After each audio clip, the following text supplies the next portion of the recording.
Thanks, Dan. Good evening. We are one down. Weaver is on emergency duty, so we will have fun with Zaga in his absence. Yay!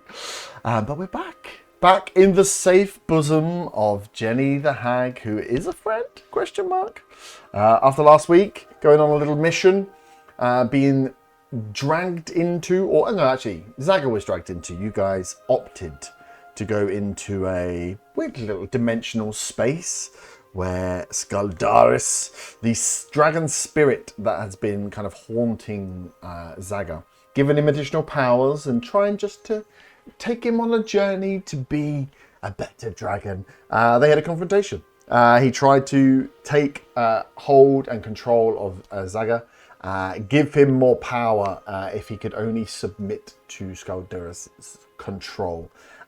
Zaga belligerently just said he wanted his bagpipes and refused to move from there. So you all took on the spirit of Skaldaris, slaying a red dragon, a big boy, and freeing Zaga from that presence, that spirit. The spirit went back into the mask, a mask that I'm not. Did he ever share with you the mask? I think we knew it existed, but I don't think he like. Yeah, it was a long I think time we knew before it existed, but we didn't know anything about it. I was in the shop actually when he bought it. I think with him. That was when he went into. That was when he was on his own. I definitely got him on his own. I think he showed us it, but he didn't say, didn't know what I it put was. this on. And this is on. Yeah, because we made fun of him for it. Yes. Yes.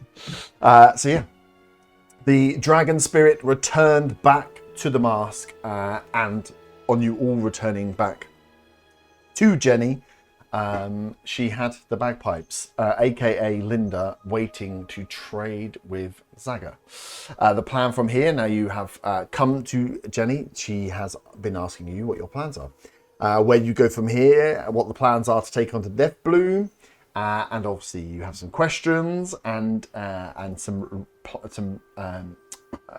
route to plot through the border forest. I have the hex maps up so we can flick to it if we need to. But you are in the forest, in the northern part of the forest. Before you made it to Jenny, you also had spotted the what you assume would be the fire druids making their first moves into the forest, as there was thick plumes of smoke and the movement of animals or trees. The forest itself quaking in the disruption from the northwest corner. But yes, you were sat within Jenny. So you all came back to this room, the big round circle covered in all these pillows and the strong smell of incense, thick curtains, as Jenny on one side lays with these bagpipes on the side, which with one hand out, she offers the decision to Zaga. Well, Zaga, an item for an item, a mask for bagpipes. I've been looking after them for you. And Zaga, in his ultimate wisdom, will take them. Will you see joy like you have never seen before in Zagazun as he picks up his beloved bagpipes, the only thing he wrote in his backstory all those many years ago, as he finally has hands on them, as he goes to start blowing the whatever that goonbag thing is, filling it with air, getting ready. Jenny just quickly casts a spell within this chamber, as around him, as he goes to blow, you realize a silent spell has been cast. A small spell around Zaga, as she just says, Zaga, I've made a few little modifications. We can discuss those at a later time, but go play. And she makes a little flick as Zaga dimension doors out. You hear almost instantaneously as Zaga disappears from this room, the sound of bagpipes being played. Who would have heard bagpipes being played before? Is he playing the Flower of Scotland? He's not playing the Flower of Scotland, he's not Scottish. He's just trying to get him tuned again. So actually what he's doing is making a fucking racket. But you can hear outside the front door, there's this, as he starts moving him, it's covered by the sound of Lise being in here. So whilst you can hear, it's not so disturbing. She turns back to the rest of you and says, I'll talk to him about the modifications later. Let's let him just clean his pipes a little. So Don't be we disgusting. What, me? Disgusting? No. We source Goldaris. I will be looking after this. As she just like goes to tuck the mask behind her as it kind of disappears from your sight. Just one of my little deals from a time before. But who cares about time before? Let's talk about the here and now. So, Zaga has his bagpipes. The modifications I've made to them will make them a little more useful than just a magical instrument for our plans, our future endeavours, little adventures. So where are we going from here, Rebels? You, when we first met, and we discussed my patron. Oh, yes. You also said you could provide me with powers, perhaps also be my patron. I mean, I don't like to share too much, and I've just taken on a noodle friend as she looks over towards Arta. Gives you a little wink. But we can make a deal, I suppose. I try and hide like a shocked face, I think. I'm not going to recoil, I'm just going to be shocked. Like, wait, what? What did I do? And then obviously the light bulb goes off like 10 seconds later. I'm like, oh yeah. We can discuss your patron, me being a patron, power, but I need... Well, you're so far down the path now, and you have been, well, annoying some other of your patron's champions, haven't you? As she kind of looks for like a nod of recognition in your face, she's like, the Water Witch. Yes. Interestingly, not a witch though. She's being brandished with our titles, but no, she just is quite powerful. But if you can, I don't know, if you can pull together some of these artifacts, we can work together. I mean, you don't want to be releasing your patron, or do you? Well, I am open to anything. It doesn't even have to be patronage from such as yourself, but I was thinking along the lines, you want help with the death bloom? Mm-hmm. Maybe you could bestow some powers on me to help in that endeavor in return for something you desire. Oh, now we're talking. A favor for a favor. How about I help you get a little bit more of that power from your patron? He is a rather powerful little beast, and I've seen, well, what this Water Witch can do. So if we can get you close to that level, maybe we have something we can work on. How much do you know? How far are you down the line of unlocking this patron's power? I pull out the book. Mm-hmm. I found this, and it describes time gone by about this patron and certain artifacts that would seem he requires to once again come forth into this world. Faven shuffles uncomfortably. Yeah. Oh, looks excited and then concerned. So the artifacts have been noted down. Okay, so you're on a little treasure hunt. And your next lead is where? Well, that I forget her name. What was her name, Fabian? L'Oreal. L'Oreal. She seemed to... Baywin's favourite hand. Yes. The conch, and I produced the conch. Mm-hmm. This seems to be, from what notes I've gathered from said Water Witch, seems to be the key to these items, but I don't know in what sense it is the key. She look, yeah, I suppose she would look at the. Oh shit! She'd be like, the key, interesting. Well, you would you hand over the book, or try to hand over the book at least? Or I just would try. explain what's inside. As you yeah, as you go, roll me a wisdom saving throw.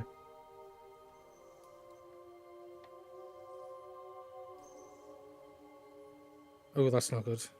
I rolled a 3, so it's not going to be very good at all.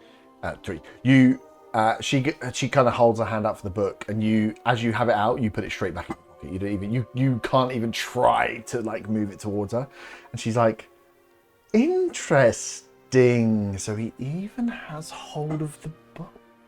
Well, so the conch being the key. Baywin's favourite hag had the conch, and that hag is part of the coven.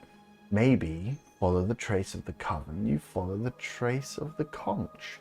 I do hear a little rumour, actually, that one of our little hag friends is maybe a little older than they appear. Or your type, your kind. Not for me, of course, I am ageless. But, yes, maybe there is one to be investigated there. What do you know of this coven? And she'll look towards you, Phelan, as well. I know nothing. Well. Kinsey, can't remember. Well, for your favourite hag, you don't remember much, do you? Well, Jenny, may I just interject? I'm not sure where the favourite hag came from. She was sweet to me and kind. I wasn't aware she was a hag until much later, of course, so... I got the impression. No, I mean... She was, as I say, kind. All we know is that the friend of L'Oreal's was trying to find Yes. Ileana. Yes. What was the name? She was friends... Ileana. But Ileana was not where they anticipated that she would be, or they would be. We ended up at a strange spa, and we thought perhaps Ileana would be there. We followed a trail, but didn't get very far with that. And I look where Zago was before he got zapped out. Mm-hmm. Ileana. Didn't they say... It's out of character, sorry. Didn't they say about there being 3 Yeah, hags Nonna as a as well. coven? Okay, cool. Yeah. So I will name drop Nonna. Yeah. I don't suppose you know of Ileana, Jenny? Ileana is an interesting type. I mean, you know Nonna as she looks towards you. I think you guys out of character might piece that together, but roll insight checks. 18. 18. Yeah, when she says, well, you know Nonna, your mind kind of questions, The thinks back. Andriel one. And yeah, the Andriel one. Uh-huh. She was already turned. Even when I got on board with the Death Bloom, she was already turned. So the Nonna I think you've actually dealt with, that leaves 2. Well, unfortunately, Payman's favourite, deceased as well, which leaves 1 hag remaining, this Ileana. From what I've heard, she keeps herself to herself, hidden deep in the forest. In fact, I think she may. Roll, Fabian, roll an insight check for me. Oh, I've rolled good once already. Yeah, I know. 16. 16.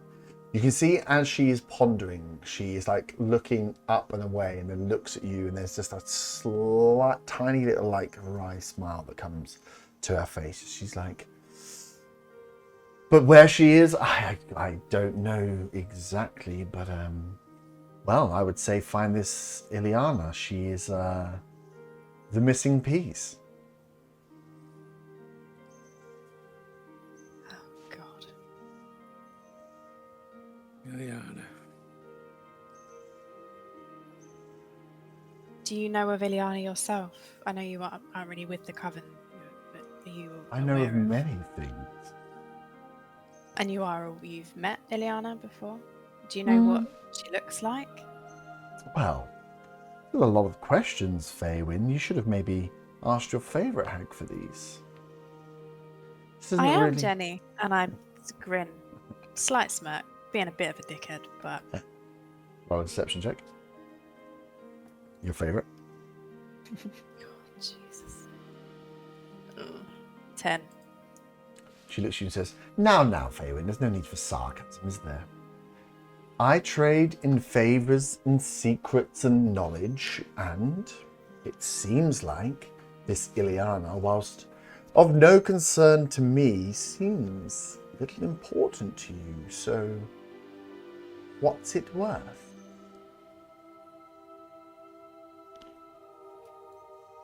Faywin looks at Otter. She seems to maybe have more information on the key. Mm-hmm. And Otter and I have got a lovely little deal brewing up. Power for power, information. He's got some clues, but you seem interested. Come now. And she's like zoomed in on you, Faywin. Yeah. As sweat, she's getting a sweat on. Faywin. Well, there's some things I'd like to talk to you about, Jenny, but I hadn't anticipated that Ileana would be one. I'm not sure that that's necessarily...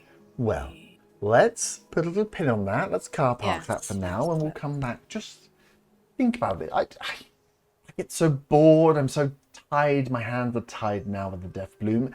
You are all agreed to help. We have our little deal. So just think about what I don't know, something I might like. And she looks down at you as well and goes, when did you grow the extra finger? You can have it if you like, Jenny. That could be the deal. I mean, I Did don't I roll want... a persuasion for that in case she wants a finger? I don't want the finger, but I can definitely help with it. I wasn't always there, no? No, it wasn't. And we met an abomination, and it was a really bad time, and actually I'm a little bit self-conscious about it. And I haven't managed to get to a shop to get some gloves because we've been trying to deal with the Death Bloom. 6-fingered gloves. Well, it's only a little Like a stuff. I mitten. thought I could cram it into a little finger or something. Looks like Anyway, we'll carve up that as well. So we have a witch on the coast. We have a missing Death Bloom. You will know the Druids are moving in as well. God knows what they're doing. It seems like they are causing a disruption. At least I can feel the disturbance in the forest. So I not saw just this morning, bagpipes. actually, Jenny. As you are in the business of information, here's some for you. I saw this morning there was fire coming from the forest. I would imagine that it's perhaps the fire druids that have gone in there, as that was one of their plans to eradicate the Death Bloom, was to set fire to things, as they like to. Ah, yes. They are simple creatures. Present company excluded. Von Van, Yes. these druids, any plans with them? Any great knowledge? Any questions? She says you're looking a little mauve.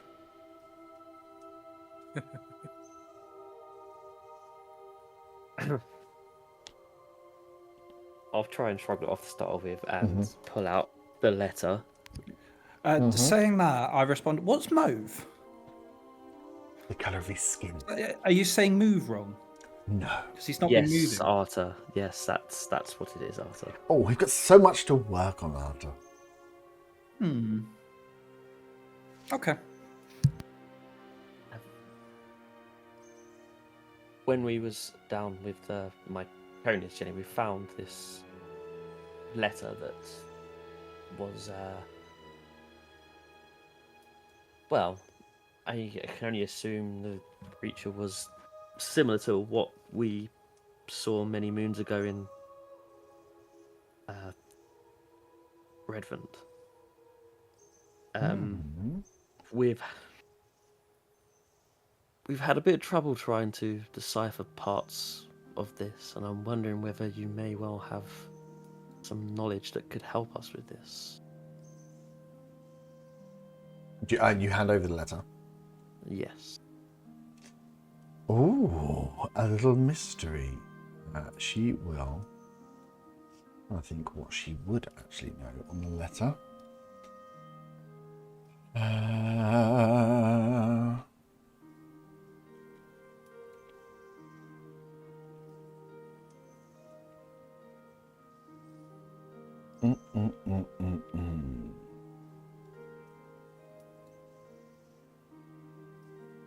Wow.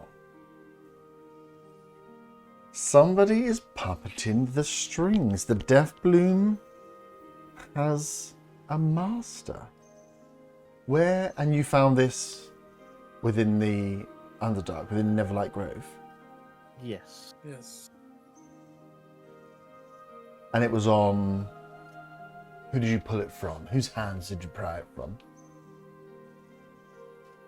We couldn't quite see the body, but we could tell it was purple-limbed. And it came along with his sword.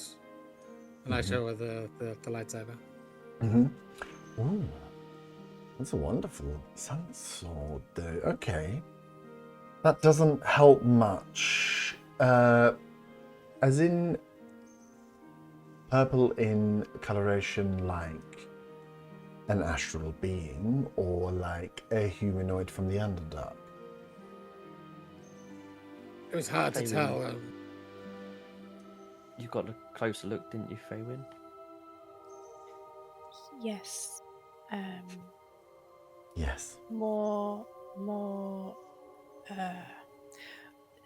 slightly like drow, but definitely not drow. The coloration was more like the vampires. You know they're not vampires, right? Of course, but you know. Okay. I looked to where Zaga was. You just hear "Ah!" from outside. Hearing this, I say, and I appreciate you doing that for me, and also looking towards Zaga's noises. Wow. But that was the coloration was similar to what we had seen before with those. There are many things moving at the moment, many parts in play. The south has some disturbance, the forest, of course, has some disturbance, but this is something new. Someone is puppeting the Death Bloom. Somebody has sent a message for the Death Bloom. Well, seems we have another party at play, and if they are indeed purple in coloration, then Bonvan, you may have, you may be closer to them than any of us. What else do you know about this? What other questions do you have on this letter? There's not much here. It's kind of annoying that they spilt some, what is that, blood? We have worked out a few of the words ourselves. Oh, goody. Do you want a badge? Always the badges as well. For you, dear, of course.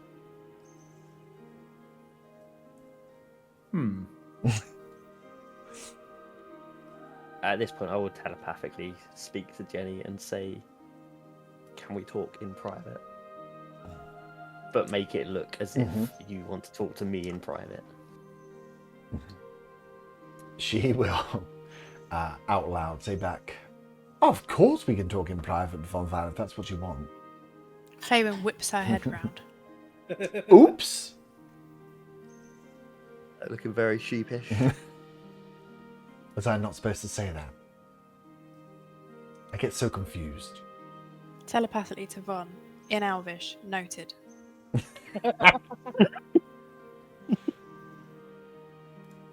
Now, I can't hear everything that goes on in here, but that was definitely a death stare. I'm used to it. Did you have any questions on the letter? In particular, I am not great at deciphering these codes. Let me just get the letter.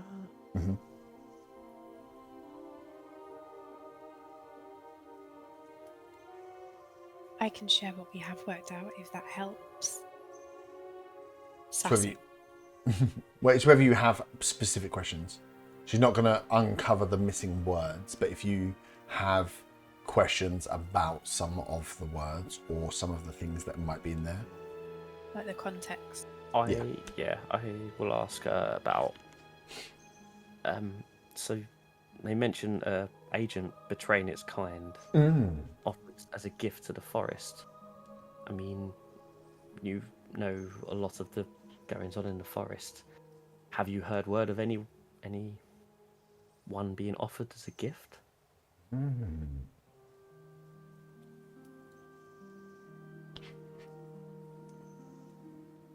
Give me a... It's not really persuasion. Give me a persuasion check rather than just a luck roll. I mean, it's the same for me because I've got a +0 to persuasion anyway. But I rolled a 2. Nice. The Deathbloom has been dabbling, and whilst we were helping above ground, there's a lot more going on under the surface. A betrayer being given as a gift, I would assume. There has been some, and you've seen some of these transformations, these monstrosities created. But in terms of somebody that could have been betraying who? Betraying the writer of this letter? I can only assume so. So for a while, I mean, maybe, I thought it could have been me, but it's maybe not. Well, I mean, it's a possibility. But I was not offered as a gift. I gave myself to the Deathbloom for power, which was stupid. But yes, not given as a gift.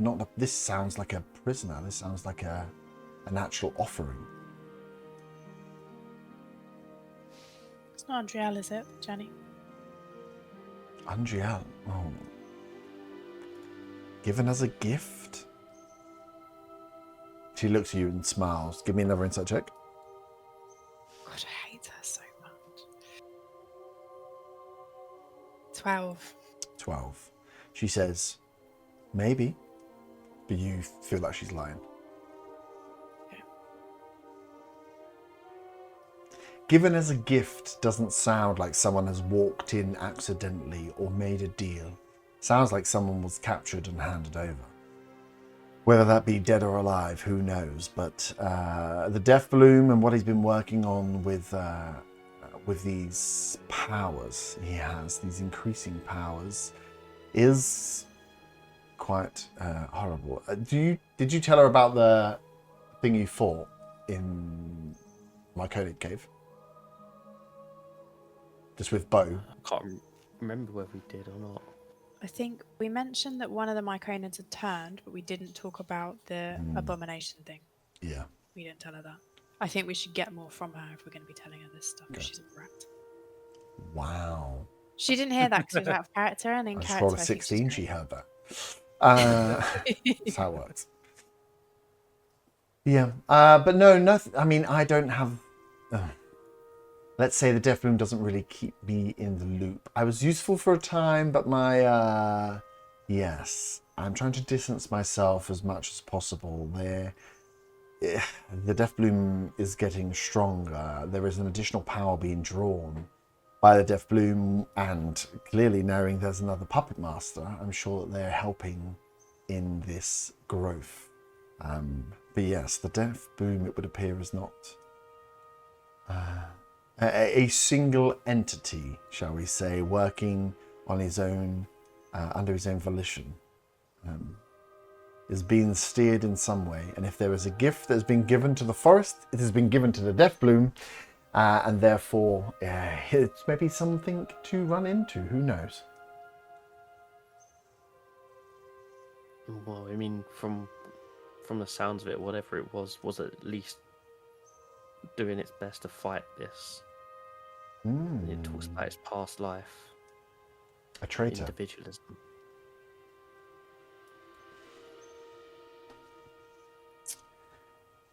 Like I say, nothing It's has kind. come across my desk, shall we say. But yes, you're looking for a traitor. A traitor to whoever is pulling the strings for the Death Bloom. Okay.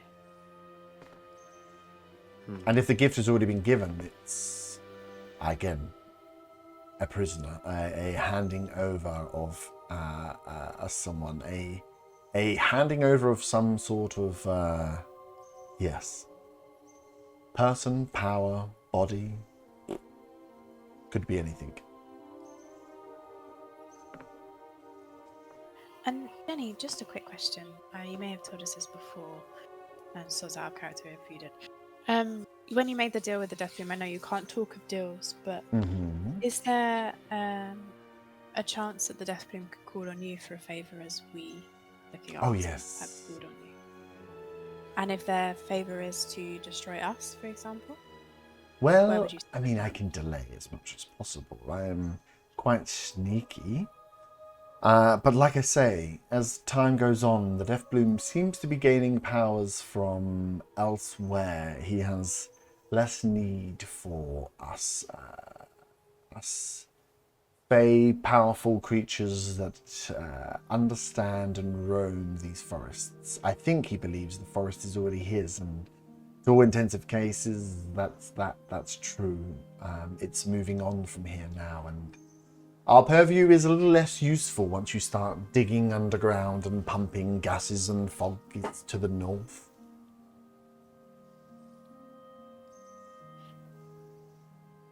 Okay, thank you.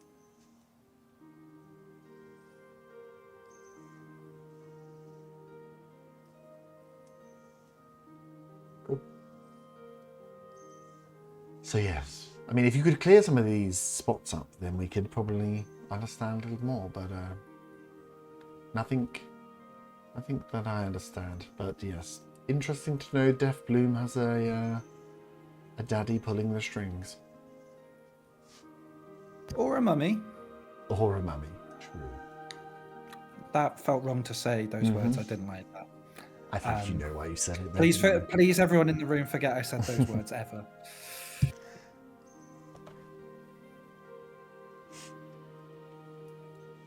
Telepathic and dwarvish to Arta, noted.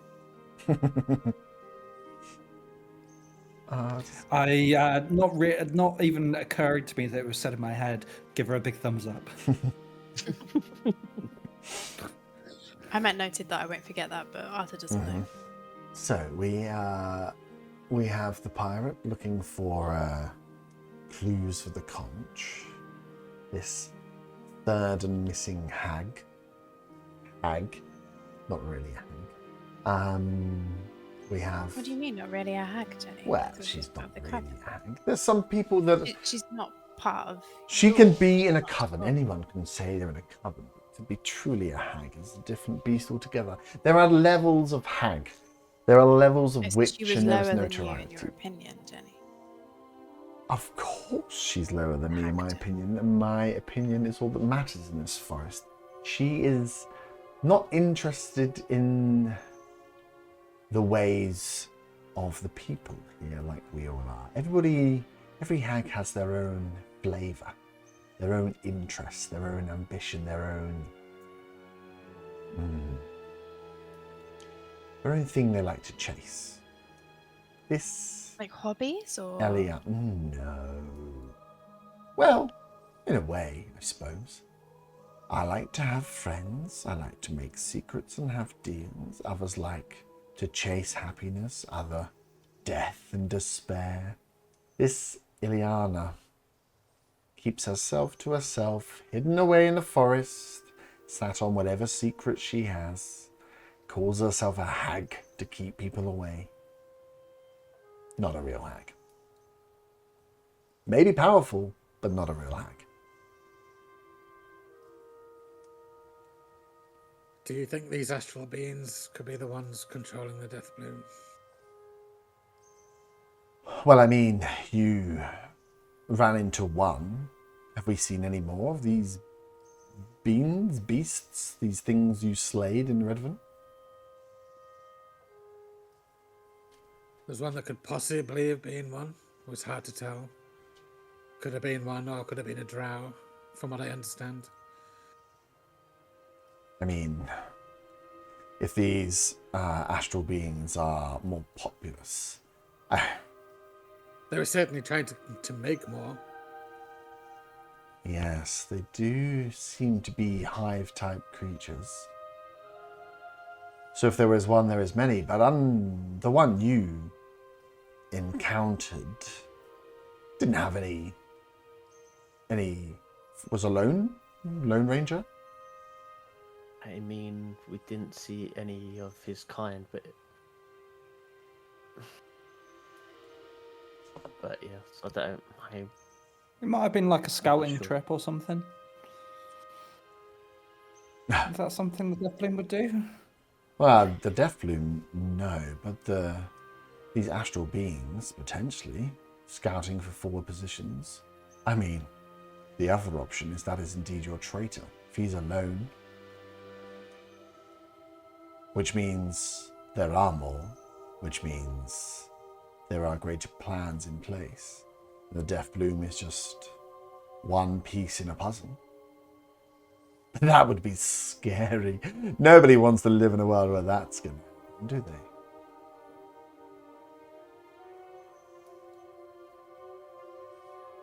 they? Unless someone betrayed the mission that he was starting.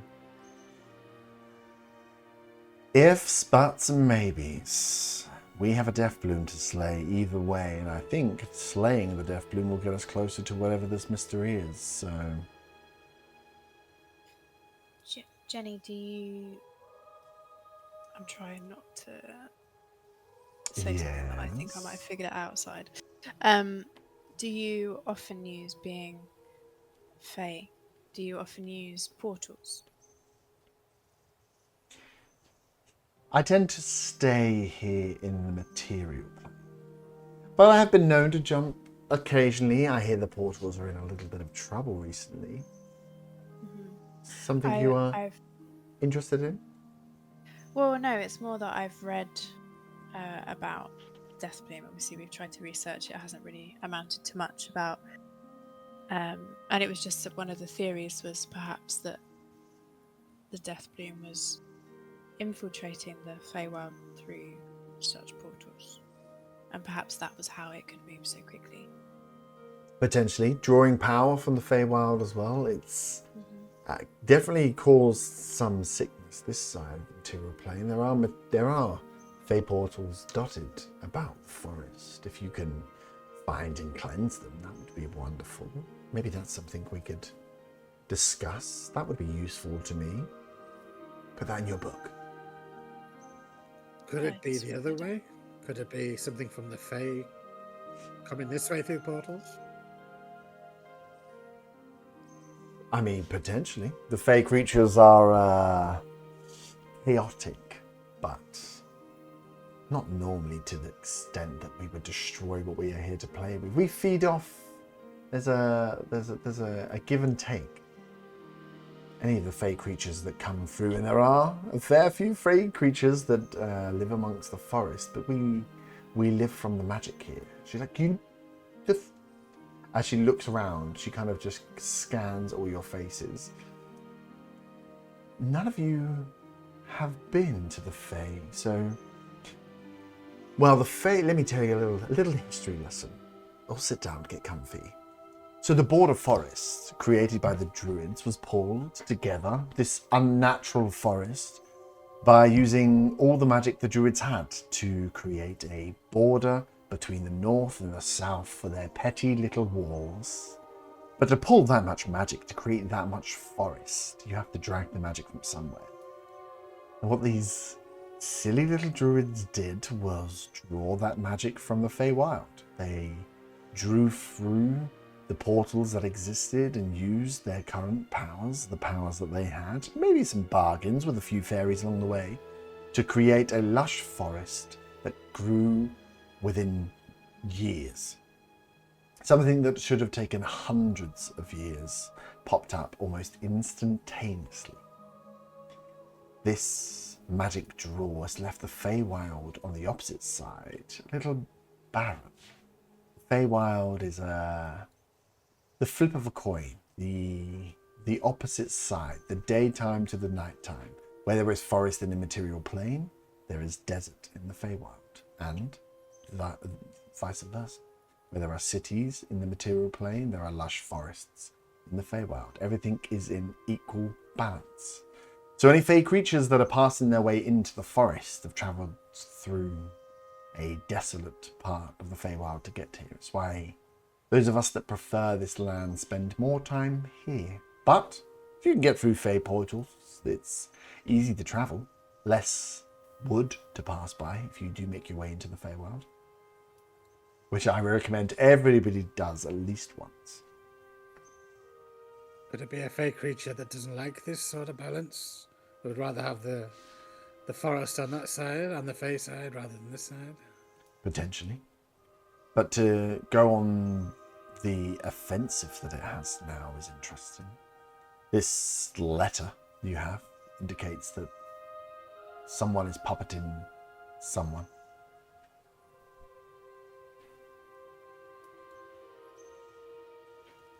When you say about cleansing portals, Jenny, do you know how to do that, or is that something that we would have to find out how to do? Well, I assume you just remove the corruption and the rot, whichever way you know how. It's just funny that you use the term cleansing the portals in the forest, Deathbloom. Everything that he or they embody talk of cleansing the forest. There is, again, cleansing the forest and cleansing the forest. The Deathbloom is using the forest, protecting itself by holding on, applying control. If you remove the control, those Fey portals will be open and chaos can... Controlled chaos, Feywild, but chaos nonetheless can reign again. This is the cleansing that I would like to see. Yeah, The Deathbloom okay. is a sickness. From my knowledge, I don't have that much knowledge of portals, but it's not a bad thing to not have them blocked, right? They were open before the Deathbloom and stuff, so it's not like if we clear them, suddenly it will be everything pours out and goes wild. It's more just, okay, cool. Well, you don't think so. You don't think that there's a Fey army on the opposite side waiting to run through. No. Nothing gives you the indication that if you if you clear the portals, there's armies waiting to walk through. Yeah. Could be, which would be funny, but no. Okay, cool. From what you explained before and what is being hinted at now is the Deathbloom is a poison. If there's a portal when it's being poisoned, that means the Fey creatures can't pass freely, and that's what your mother was trying to say. They can't. If you can't pass clearly through the portal, there's a problem, and creatures can get caught on the wrong side, or can get infected and be caught on the wrong side. Yeah, which is probably why we've seen more Fey creatures in the forest that have been corrupted. Yeah. Is there any risk of us getting infected? Just asking for a friend. Probably. Well, we saw the elves, so they were definitely infected. Oh yes. They were just like us before. But you've done well Otter, so far. Otter, can you cast prestidigitation on me, please? 3 times an hour. I don't think I'll pay you. 200 gold. Yeah. I won't pay you that much. Okay. Let me just make sure I've got create water on. Anyway, I'll stop. How we need to clean these portals, so how do we find these portals? Well, if only there was one amongst you who had a little connection to the Feywild. Fabian looks at the floor. Does anyone notice this? Well, her looking at the floor. Jenny's looking directly at Faywin, who's looking directly at the floor. I'd still like It's them not to a big insight room. check, please. Yeah. Oh, okay, you can insight check if you'd like. I won't pay. I won't be paying that much attention. Jenny, as you're looking I'll down, be she's thinking pointing about how at to get her. myself clean. I mean, would I notice my passive perception of 19? Yeah, quite. Jenny, I got, quite I clearly. got nat 20. Insight. Yeah, but you can't get nat 20, so shut up. You can't get a nat 20. You just can't be hit with a nat 20. can roll No, it. but also got- he can't get them anymore. I've Oh, got okay. a dirty 20 on insight as well. Yeah. So, yeah. Quite clearly, your link to finding Fey portals will be proven. I mean, to be honest, You- I already kind of knew, didn't I? To a certain extent, the Yeah. talk of the Fae before. Fey, Well, I yeah, told Fey the man that portals I'd are been hidden. into the Feywild. Fey portals are hidden for good reason, but you can, and people do stumble upon them. Always fun. A commoner accidentally stumbles through a fairy ring and ends up in the Feywild. We have a lot of fun. Not to say it's not any less dangerous that side, but you'll be able to find them at least if you're in the vicinity.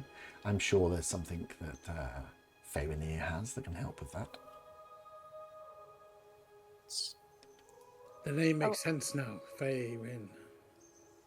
And a little on the nose, isn't it? A little bit. Are we Uh, winning? I'm sat right here. Everybody. Well, I knew your mother, but I expected a little more from her. Oh. Oh. She's making a scrunched up face. Does she do this often? She talking to one of you? I give her a thumbs up.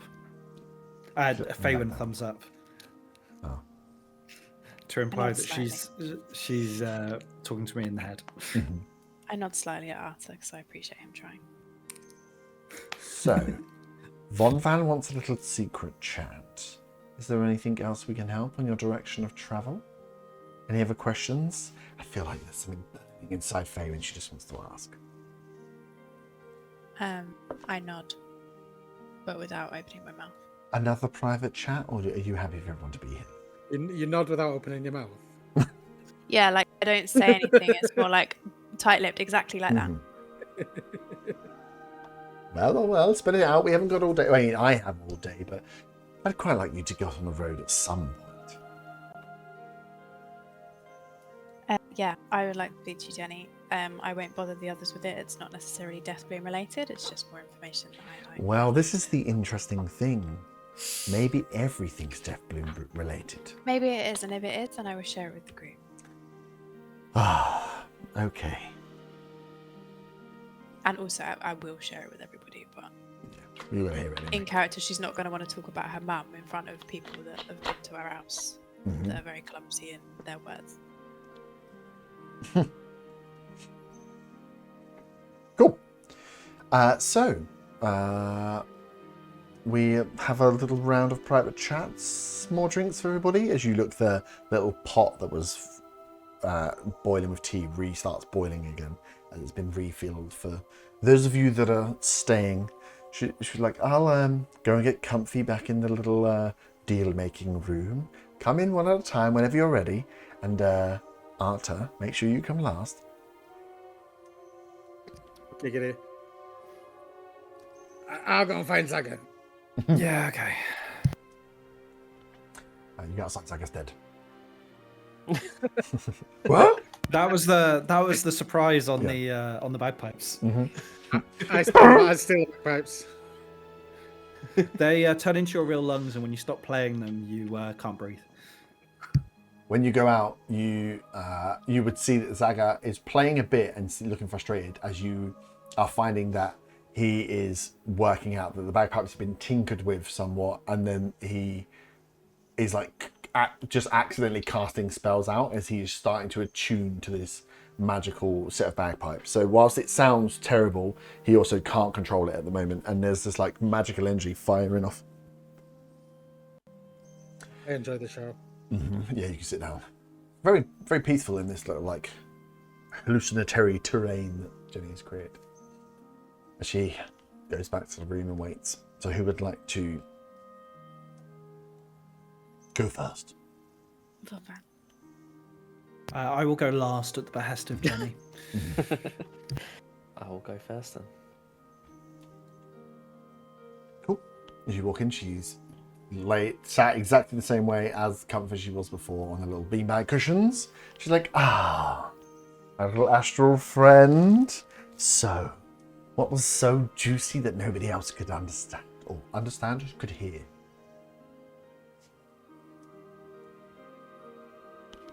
None of the rest know how far this has gone. Mm-hmm. They have seen the start of this, but not where it's at now. I'm smart enough to know that this is a sign of something bad ultimately.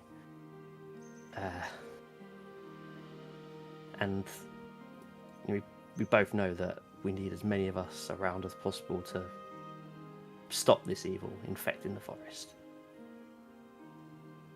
And I am concerned that whatever is happening to me may take me before we get to the end of this.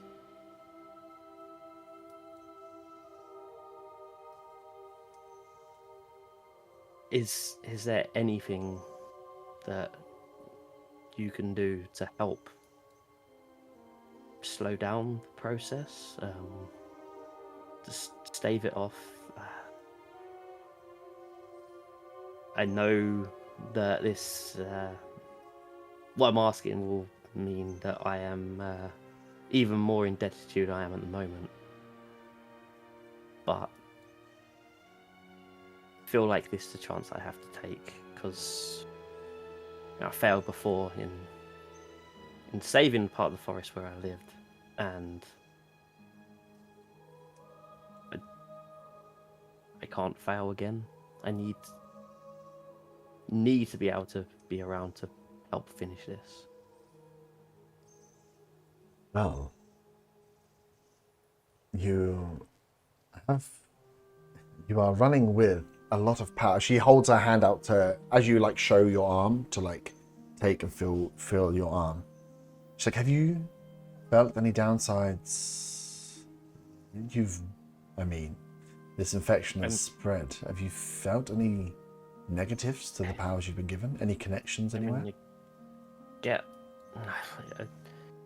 get the pains and the exhaustion every time I use the powers, but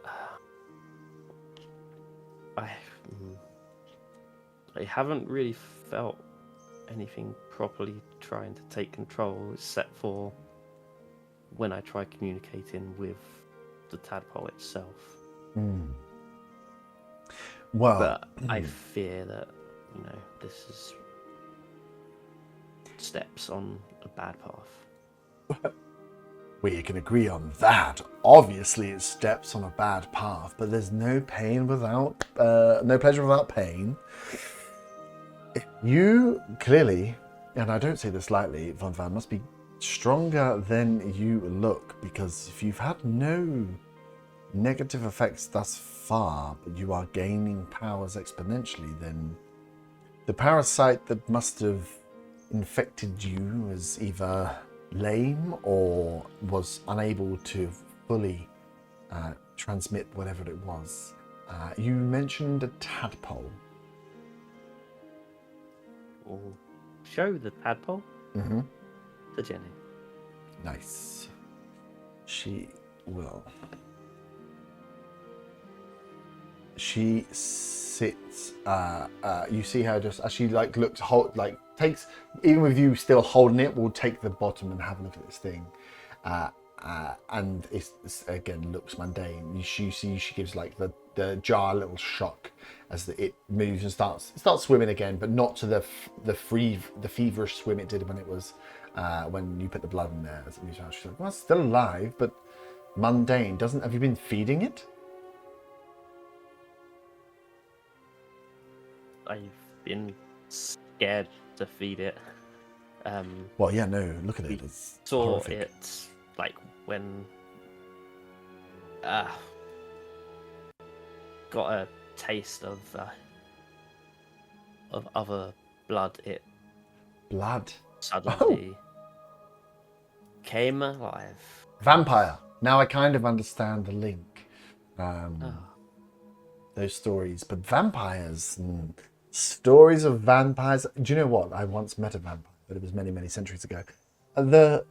They always fed on the blood. As you see, she looks, and with the additional knowledge you've given her, we'll roll an Arcana check. She sits back and says, astral beings. I've heard these there was these wonderful little fish creatures, Kuatal they're called. They are absolutely batshit crazy, but they've been known to use their powers to just create gods, create these beings that they worship. If they believe something enough, they can create it. They bring it into life. I heard little sneaky rumors. They live over on the far western reaches of the forest, that they were creating these tadpole, like these large frog-like creatures, shall we say, these serpents that were using tadpoles and boring. But the tadpoles were burrowing out of people, or they were transforming burrowing out of people after feeding and then transforming into these creatures. But this is too small to be one of those. Those were, and she like holds up the size of like a foot or like a boot size. Will I recognise that this is what we saw in Whitewood? Yeah. If you recognise and think that, then definitely. Same. As she goes to the same size, you're like, I've seen those. We literally killed those tadpoles. Just really want to share that as well. Yes, I will share that. And she's like, tadpoles in Whitewood through the fungal network.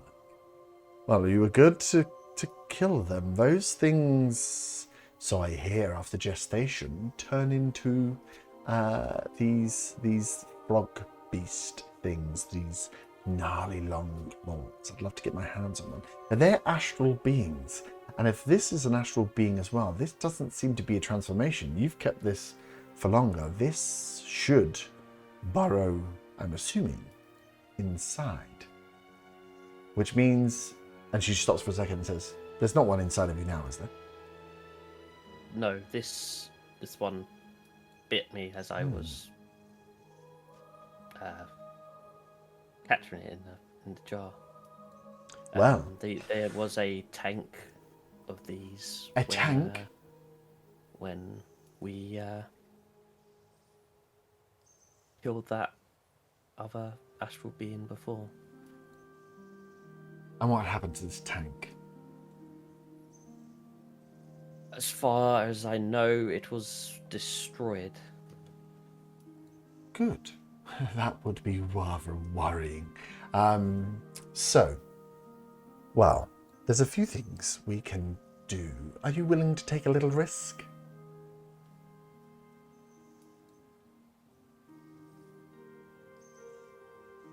I've taken a lot of risks so far.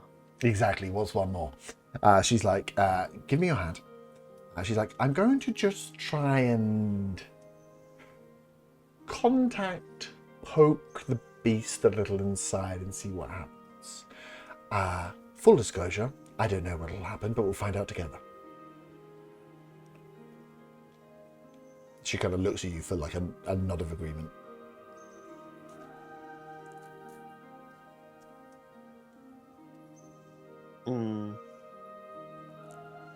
I reluctantly hold out my hand. Good. You put the tadpole away from here. She's like, this will teach us lots. So, to experiment, sometimes you must fail and take risks. Ready? And then she, with your hand between her two hands, like light, would be like a witch bolt type thing, shocks straight into your hand. Her finger on the place where the bite happened, as you just feel electricity surge through your arm, all the way through your veins. You feel it up into your head as you like, and your eyes kind of go white for a second. Can you roll a d6 for me? It's a 6. 6. You come back and you can see that across Jenny's face there was a slight cut. She goes, oh! Well, now that was strange. And as you, she's like recoiled back from you. She's like, we woke something up. You, some energy that I did not see, was not your hands, just lashed out and tried to catch me. Did you were aware that you did that? That wasn't you just playing a little trick on me, Navaldan, was it? It was not playing any trick. So there was something in there. The parasite, she's like looking in the back of your eyes, is in there, but doesn't have full control. Well, it looks like I came off bad that time. One more go?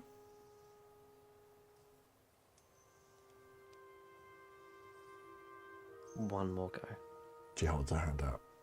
Now you know what's going to happen, so you'll be ready for this. And she just shocks you before she like finishes the sentence. As your eyes roll back, you just see pure white. Roll another d6. 2. 2. Nice. You...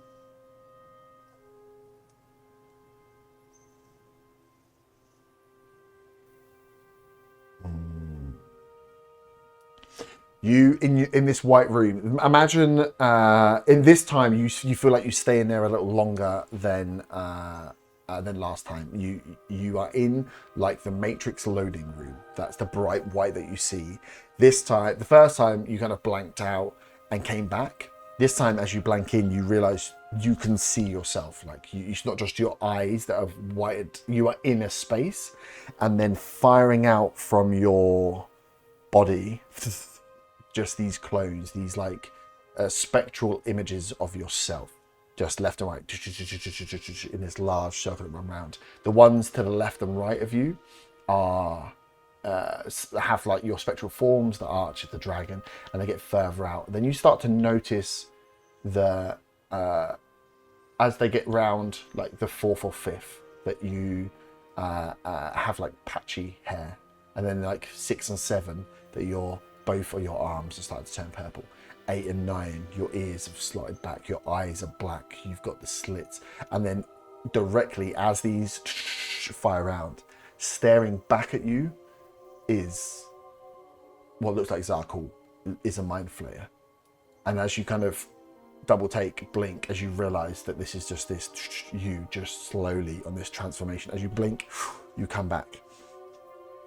Jenny still kind of cower a little bit holding your hands as you come back into the room, and you can just see you just are hallucinating versions of yourself, different versions of them. Some of them that look a lot like you, some of them that are like patchy hair, bits of the black hair falling out, some of them where your skull is slightly larger, your ears are pinning back. One's like sat behind Jenny, one sat to her left, one stood behind you to the right. You just see loads of these just different versions of you dotted about the place.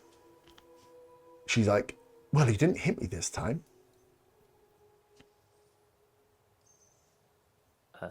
No. I'm guessing you cannot see them too. No, so you're seeing things. Just like darting my eyes Explain. across the room, looking at different versions of me. Yeah, one of them just, and they're all staring at you. One of them like is bald, slightly bulbous head. The like vertigo of your skin color, pigmentation going, and the purple coming through, jet black eyes with these slits in the front. Zarkul's eyes staring back at you. Zarkul's eyes, and I say Zarkul's eyes because that's the only mind flare reference you have. Yeah.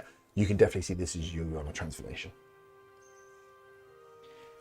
So, what do you see? What do you see? I see different versions of me, different stages of transformation, all into staring back at me.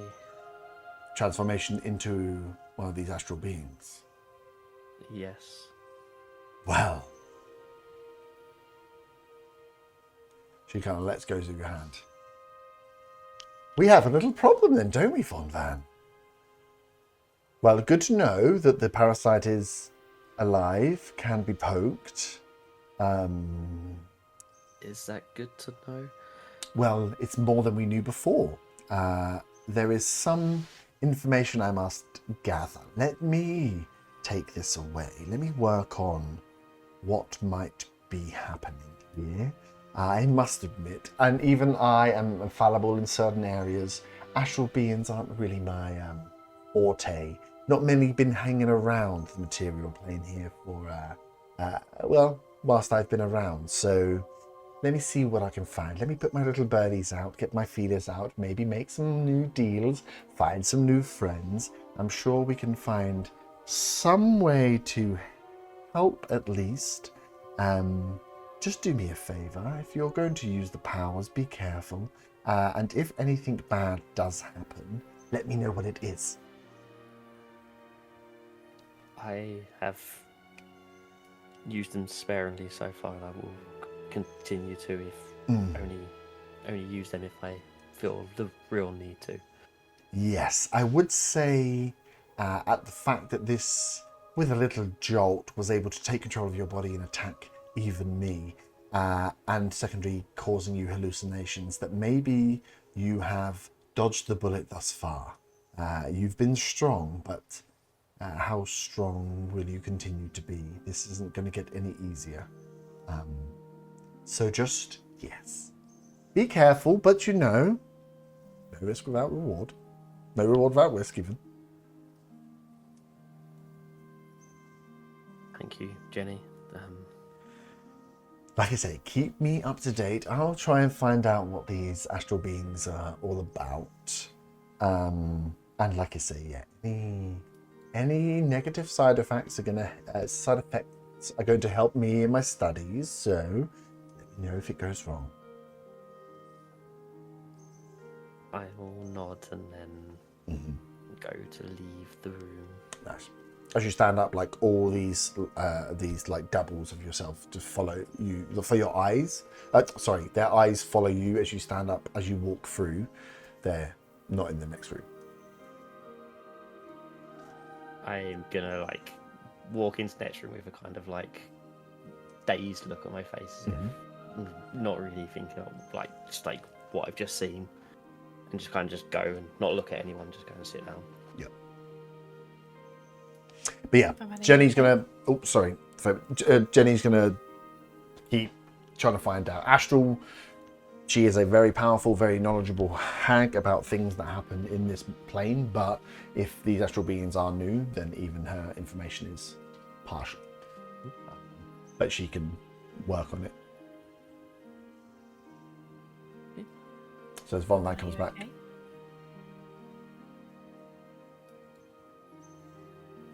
Well, who's next? I'm last, right? Mm-hmm. Faber walks over to Von Van and stares at him. Von Van, and clicks in front of his face. Yeah. Are you okay? Not waiting for his response. I cast Thaumaturgy and coughs 3 times. Yes, I'm fine. Fabian puts out her pinky, not the one with that extra finger on it. The extra finger one, To yeah. make him pinky promise it. As you do a pinky promise, she just tickles the back of your hand with her extra finger. She does not. She uses her other finger. Gives you a tickle. I do not pinky promise. Okay, interesting. You hear like a tannoy type thing, just Jenny voice saying, "Is somebody coming? Don't leave without. This isn't a fun game. Come on." I'll go in. She said she wants you last starter. I'll go in now. As you Yeah, I know. That's why I'm waiting. make your way into the room, she's like, here we are. What does a girl have to do to be favourite round here? You're the one that said L'Oreal was my favourite, Jenny. I'm sure. Well, you made it were my quite favourite, clear but- that she was your favourite. And considering I was your first, rather rude. I mean, yes, accidentally killed one of your friends, but she was where she shouldn't be. We've put that behind us. Well, we had, but I get the sneaking suspicion that you don't like me, Jenny. I don't like you. You come into my house and just blabber on about these other hags who aren't even real hags, and I don't like you. Wow. I thought the information may be useful to you. Like mother, I'm not like familiar daughter. with- Yes, that's why I'm here. Oh, we're talking about mummy, are we? We are. Yes, you know my mother, as we discussed last time. She is just as feisty as you are. Yes, well, they say you must get it from somewhere, and it certainly wasn't from my father. When, you mentioned a few things in that room, Jenny, when we were speaking of Ileana. Mm-hmm. And I couldn't help but pick up a slight smirk, a slight eye dart towards me when speaking of Ileana, and I picked up on it, and I wondered what that was about. As if there was more to what you were saying. To what? Please, to what part exactly? The That Ileana. perhaps. Go on. You go. That perhaps that if she has a connection. You said about her keeping herself to herself, that Yes. she wasn't really a real hag, but was fae, and it just got my mind wandering a little, that's all, and I wondered if there was more to it that you weren't quite sharing. No, I don't. Ileana is not my concern. She may be the concern of some of your party members. She may have some useful information about different things from times gone past, but she's not a hack.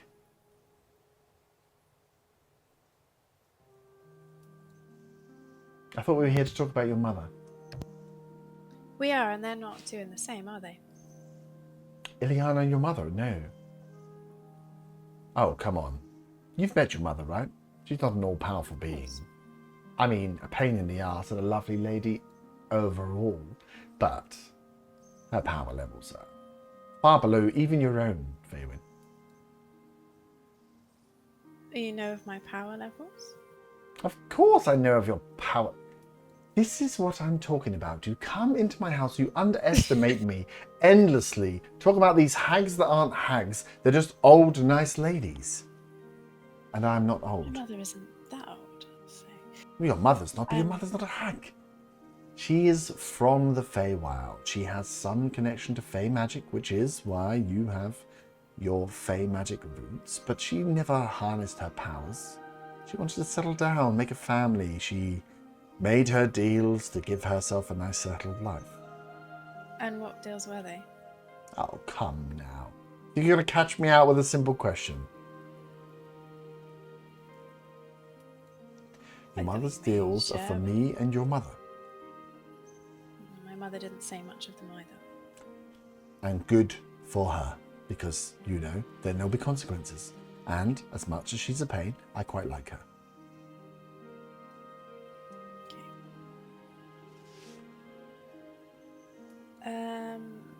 My other questions.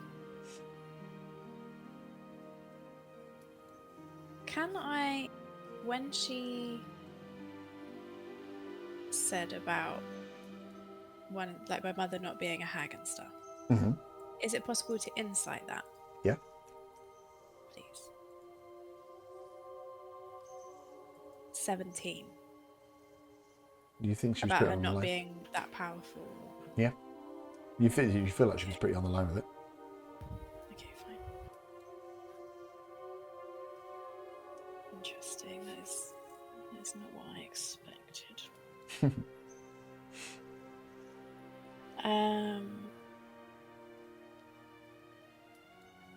I wanted to ask you, and this is why I didn't want to bother the party with it. Obviously, there's an awful lot going on at the moment with the death being There left. is. We mentioned last time that I was here about my brother. Yes. And how he went missing. I'm sure you're aware of that. I feel that I shared that with you last time. I wondered whether you knew of anything of him. Information on the missing brother. Some people just take bad paths. I assumed as much. He was always an adventurer, but you say that I have strong fey powers, which I appreciate from you. It means a lot. And perhaps he was of the same. Perhaps he was. Perhaps he didn't have such good role morals around him. She chuckles a little bit, thinking about the fuckwits that you are hanging around with. I'd sort of embarrassingly smile. Yes, but I have no interest in him, and I've not really been keeping track. Your mother never came back to me after the first deal was made, but yes, some people end up working and just taking the wrong path by accident, even if they were looking for righteous causes. What would it take, Jenny, for you to tell me the deal with my mother? Well, an even greater deal. You just want information? I mean, the deal your mother made was a simple one in the grand scheme of things. If we look at what we're dealing with now, it was easy enough to fulfill. She used her wiles, and she protected what she thought was most important to her at that time. And you won't tell me what that is. You what? And you won't tell me what that is. I What would was break most the important promise. to her? What sort of hag would I be if I just go around blurting everyone's secrets? What, you want me to tell you why Van was in here just now? She looks at you with eyes open, wide. I'll ask him later. Well, there we go. Why don't you go and ask your mother? Maybe he will tell us. I can't go back to Allhearth. We're in the middle of trying to save the world. Indeed, and that's what I'm more concerned about. You get out there, go and find our little Death Bloom friend, and find out where they're getting their power from. Okay, final question then, I suppose. Well, actually, penultimate. Undriel. Ah, finally! On to the big question. I thought you were going to lead with it, to be honest. You've been blabbing on, and the little kobold rubbed his mouth off, pretending that I had her. I'm furious about that, by the way. I'm not sure if you could tell. Well, I mean, take it up with him. He's got... I hear he doesn't like it when you take his bagpipes. Yes, it's good to note that. He lied with a scrying spell, can you believe? I mean, he is a kobold. They are a mischievous little bunch. Yeah, perhaps I'll tear the bag of his bagpipes when he's not looking. So... That noise, I don't know if you can hear it from here. Yeah, honestly, I should have kept them for longer. The silent spell I should have kept on, but then we wouldn't be able to talk. Either way, you'll have to deal with it longer than I will. But Undriel, let's talk about Undriel. She kind of sits up and leans forward. What do you know? What do you want to know? What can you give me? Where do we make the deal here? My suggestion is that I take on the cleansing of portals. You obviously alluded to myself and the party that I would be potentially the link to finding such portals, particularly with my Fey heritage. And you said about how useful it would be for you with the chaos, although that would come, for those portals to be cleansed. Well, it's a lot of power to be garnished. No, garnished is the wrong word. What does the word mean for? A lot of power that I can have within my purview. Let's say after this Death Bloom incident, maybe my stock will be a little low.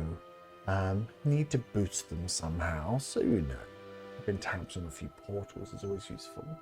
You are to cleanse the portals, as she kind of like leans under a pillow and pulls out a small, just like a jewelry box, like not super ornately designed, but like quite shallow and long.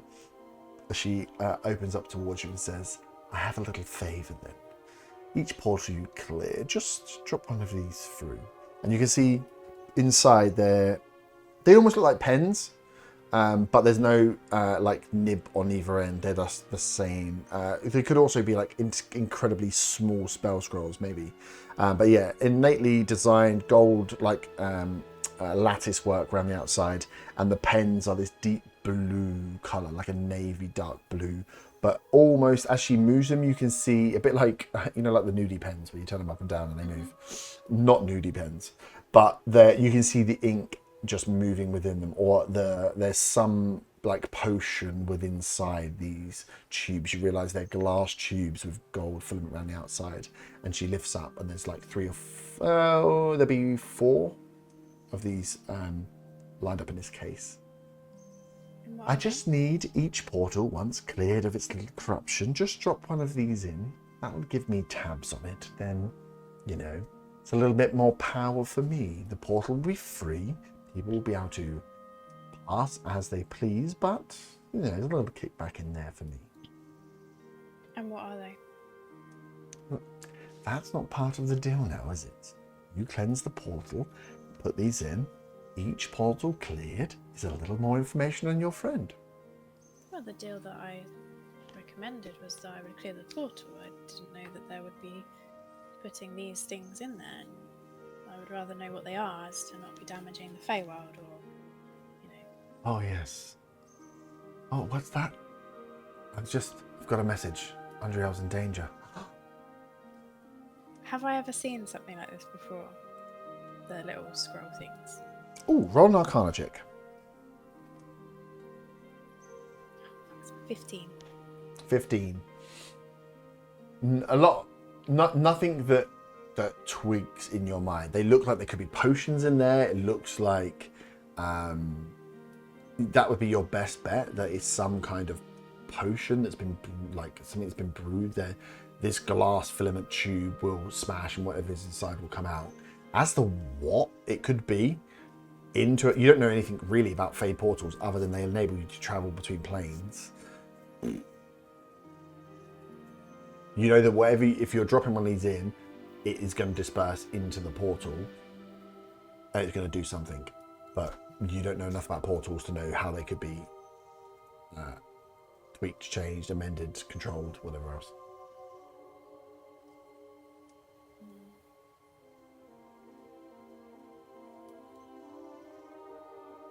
So, cleanse a portal, drop one of these in, I'll know once you've done it, and a little bit more information for you. Of course, I'm not a monster. I'll give you a starting piece of information.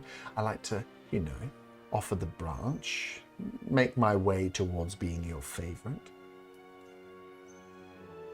Before you do, I have it's not quite the same level, but perhaps a counter offer that may, I don't know, sweeten the deal a little. Mm-hmm. I've been asked to use a map of movement, magic map of movement. I can't remember its name. To map out the forest for some wizards back in Orhath. I consciously stopped mapping on our arrival to your area of the forest. I felt, you know, you've obviously got something going on here that perhaps you wouldn't want other people to know of. You like to keep things secret. I'm not sure how many people know of your area here in the forest. I'm willing to not add that to the map. Is that something that would be beneficial for you, or do you not care if that's on the map? Well, I thought we were getting somewhere, Fairing, but it appears you have just tried to blackmail, which would be No, I've not. incredibly silly thing to do now, wouldn't it? So you're saying you, as part of this generous deal that I've just put on the table, asking you to do what, one mere little thing, drop this little vial into a portal once you've already cleaned it. But you won't tell me what the thing is, so I don't know whether You don't need to know what the thing is. And your response to that was, I'll tell about you to the wizards. I'm not afraid of these puny little magic casters, and I don't really like your tone. Turning up, me offering information on poor little defenseless, lost in the woods Andriel, and now her bestest friend in the world is trying to blackmail the person with the information. It's a strange tactic, I must say. I'm not trying to blackmail you, Jenny. Oh, you're not? No, I just thought maybe it might help. With the deal. It's not blackmail, it's just negotiation. I mean, it would only be helping the deal if you weren't going to take the deal in the first place.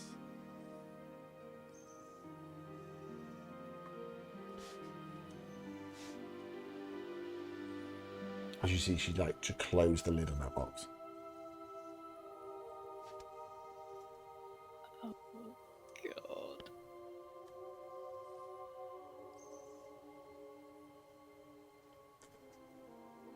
I thought it would help.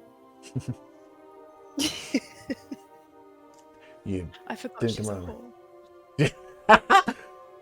There was a deal on the table, and instead of just being like, yeah, I'll do that, you were like, how about I won't tell somebody where you live? And it's like, that sounds like blackmail. Oh, you won't do something. Why would you just not do that anyway? That, my friend, Please don't be hasty with that box. Like I say, the deal was on the table. I was even offering information in advance of you even clearing a portal, because that's the kind of person I am. If you want to put me on your silly little map for your silly little wizard friends, I couldn't care less, but I would think about what you're doing before you do so. Remember, I know everything that happens, and I hold lots of the cards still. So let's play fair, shall we? I apologise, Jenny. It wasn't my intention to come across as blackmailing. I don't know if you've noticed, but I'm not very good at these negotiations. Indeed. I suppose when you're balanced out against the kobold, anybody looks good. As she just like slides across a big cushion to you, this closed case. Clear the portals, drop one in, and I shall send you some more information. How many portals are there that you need to be cleansed? As many as you can get away with. I mean, it all depends on your route, which way you go, and whether you stumble into them. Even I lose track of where they are. So, just do your best. And you said before that I would be able to find them. Is that something that will come naturally with my gifts, or is there something I should be looking out for? She kind of looks down as you're talking and says, that shard, that will help. Okay. And then for Andriel, you'll pass information perhaps on how, if she really is in danger, she could be saved, or if she did have a relationship with Bryn, or... Are you spitballing loads of questions there? Yeah. Well... In a way where it's quite obvious that Faywin has had all of these questions for so long. Mm-hmm. Was going to get them from Zaga. He's then lied to her. Now she's just getting them all out. She's like, oh, imagine having all those questions and someone that could answer them and then accidentally blackmailing them. Oops. Well, I'm willing to help. My feelings are only a little bit hurt. But I can point you in the right direction at least. Andrea was alive last I caught track of her. She's on a mission indeed. Telling you little lies, travelling down the river before jumping off, making her way through the forest. She also was seeking out this Ileana. Amazing how many times single names come up. She stopped off at a city, a little ruin of an old fishing village really, just down the river. Let's maybe start there, see if you can pick up her trail.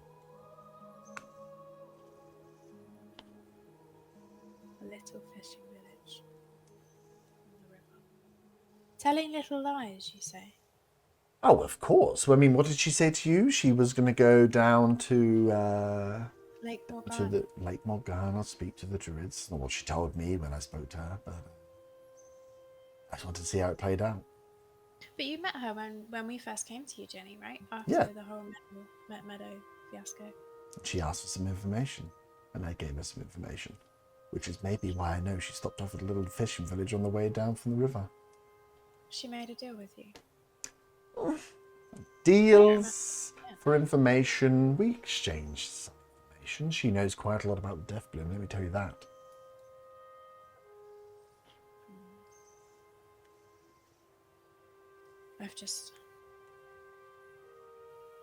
I've made so many friends along this journey, and they have either died or been corrupted or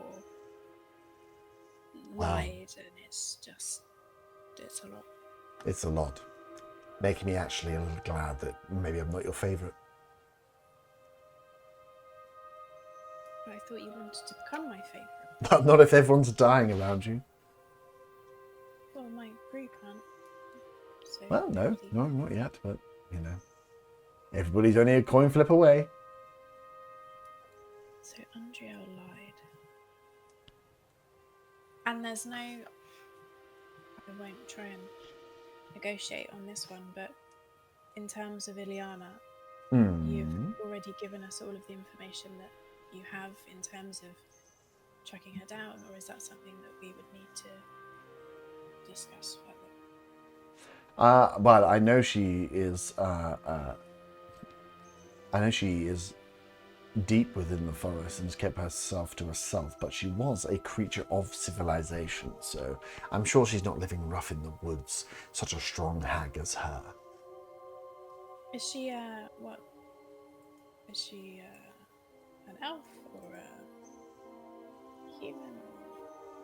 I believe she takes many forms. I haven't come face to face. We don't have coffee meetings. No, I just hear names that get asked for by many folks. She was revered by some of the borderland folk. Their little coven of witches protected, or at least they thought they protected. She did some stuff to help. There was some of those border families who knew of and had met her, but it's like I say, wasn't a real hag, so it was never really on my radar. Didn't get into the fun stuff like I do. And you don't think there's any way that she could be involved with the whole puppet master? Hang on, I wouldn't know that. That was in Von's chat, wasn't it? Anybody? Well, you were talking about the letter. Yeah. She's like, anybody could be anybody. We've all got different things to pick up. The answers aren't always laid out in front. Maybe the little breadcrumbs should be followed. And then when you find the information, you tell old Auntie Jenny, and we'll find out what the hell we do from there. My worry is this Death Bloom is getting a little bit too powerful, a little too quickly for my liking. So the quicker we can nip him in the bud, the better. I agree. I will cleanse the portals, Jenny. Oh, perfect. You said that you know when I've done them, right? Is that yes. As soon as one of these vials have been dropped into the portal, I will know. Okay. So I don't need to call upon you to let you know. Well, you might want to let me know because you might want to get the information quickly. And I can just do that by speaking out rather than coming here. Or yes. How would I contact you? I'm sure I can pass that information. Okay, great. If ever you do change your mind about sharing the deal my mother made, that would be great. I don't feel that she'll ever tell me. It's one of those pieces of information that I'm desperate to know. Well, speak to your mother. But she won't tell me because she doesn't want to break the deal, right? Oh, and the circle's closed. Some things are best not known. Okay. Thanks, Jenny. I'm sorry again. No worries, just work on that delivery, because sometimes, like I say, someone's offering you an olive branch and you set it on fire and throw it back in their face. I panic. I just panic. I'm sorry. No worries. Can you send my little sweet prince in, please? Who's that? Otter. Oh. No, not the pirate. Oh, okay. Sure. No worries. I slink on out. Arthur, she's ready for you. Just don't try and negotiate.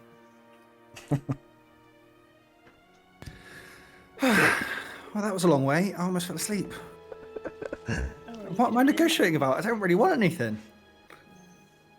What were you negotiating? I say as I walk in. Don't ask. Mm-hmm.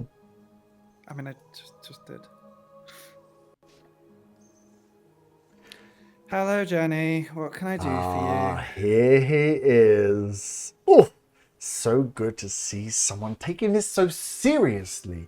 I offer you guys help, and only one of you was smart enough to actually act on it. Come, sit down. And you can see behind her, floating, kind of up is, at first looks like just like a light. But on closer inspection, you remember back to these floating orbs in the swamp the first time you met Jenny, all the way back when you delved into the forest. This floating spirit. No. Yay. There's a spirit. Oh, yes. Ask them to come along, just so you guys can get acquainted. Come, sit down. So, I've been thinking, you being clearly the most intelligent member of the party, the one that makes the right decisions to call upon old Auntie Jenny when you needed her, you need to be rewarded for such behavior. Can I do an initial insight check? Because she's given me compliments that I don't think are real. Yep. That's an 11. I am proud of myself for being the smartest in the party. You definitely, I think even with 11, you know she's buttering you up, but everything she's saying is true. It's like she might be being flamboyant with it, but you did make the right decision. You did save 2 of the members of the party. How many times have you been the final killing blow in some of these fights?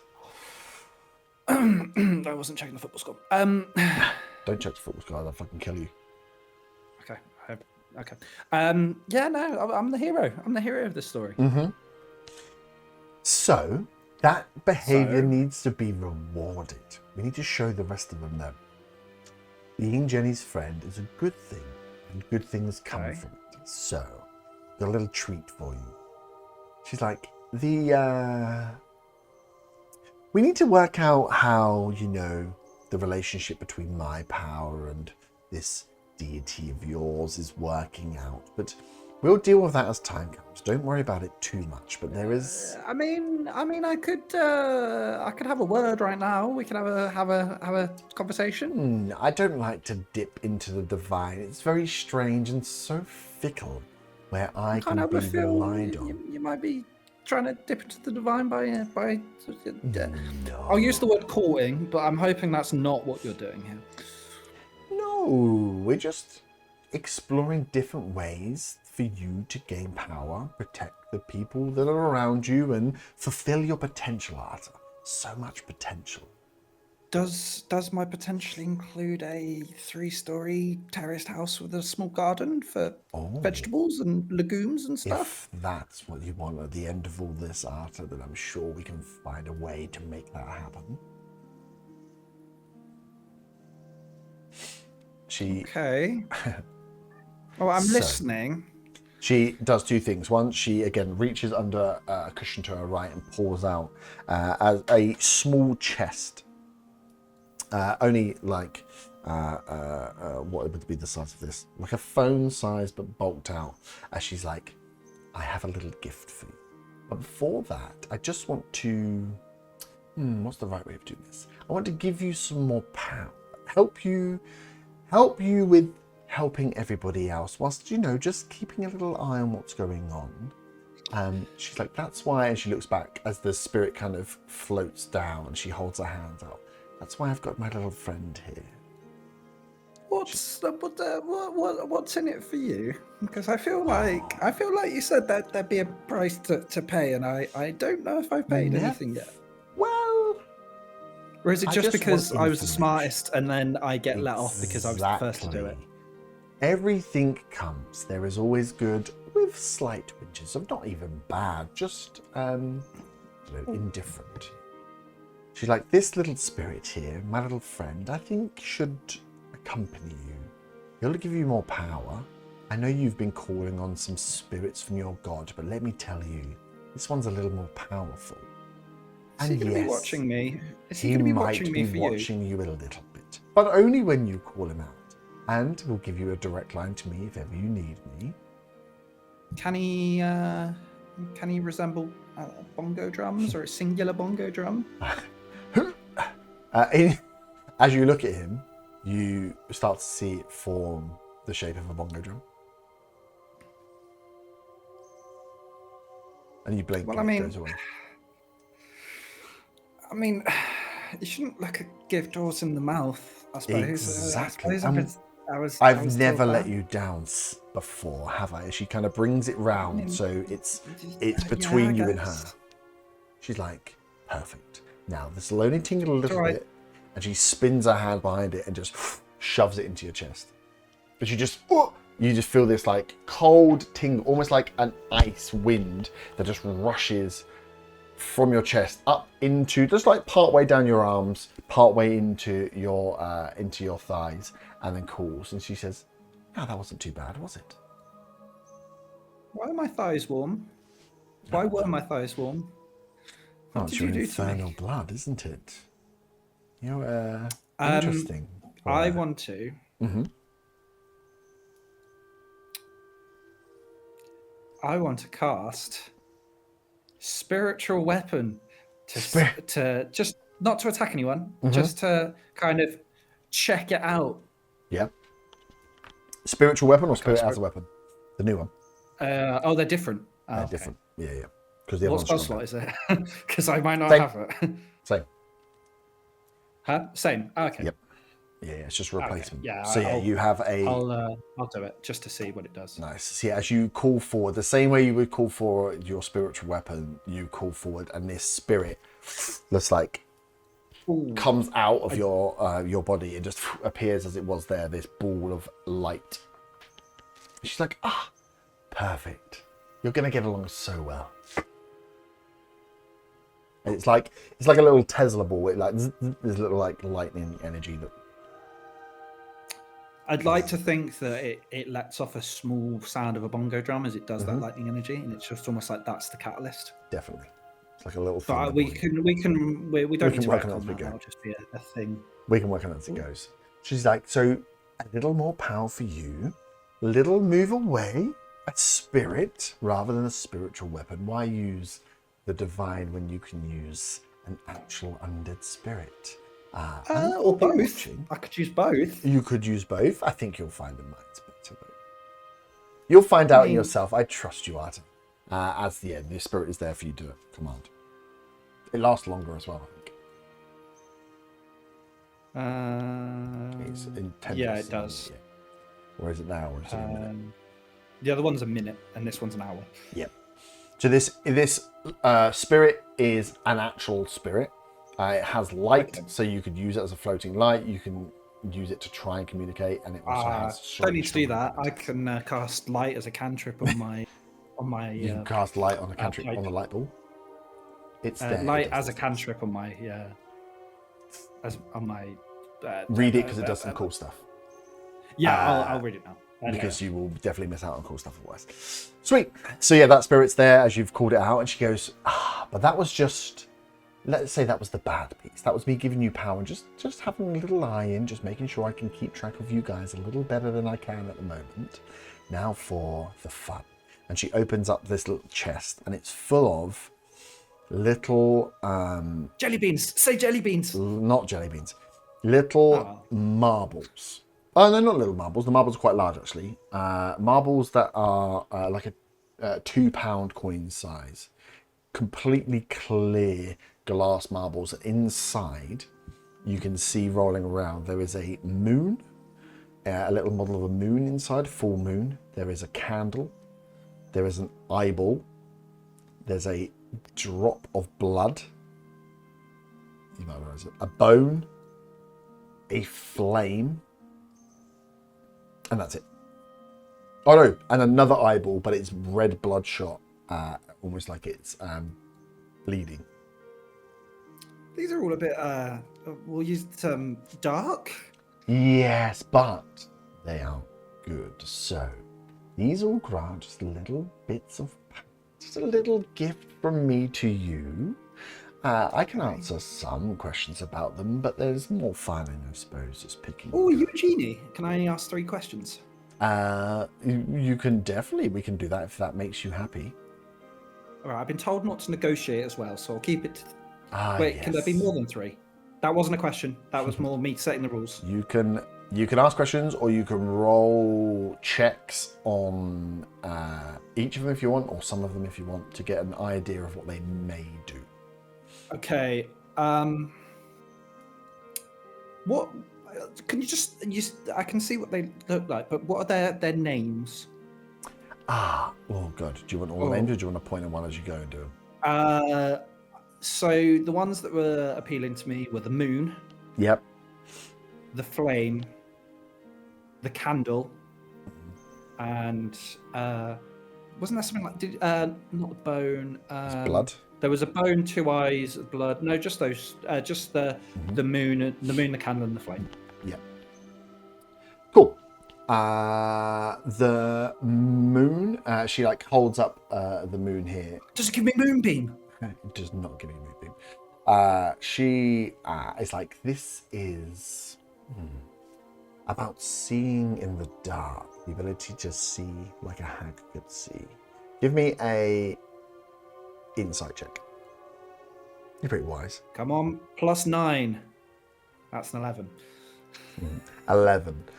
You think that this would okay. Oh, I can with it. We'll say above 10. I'll read the line out. So Okay.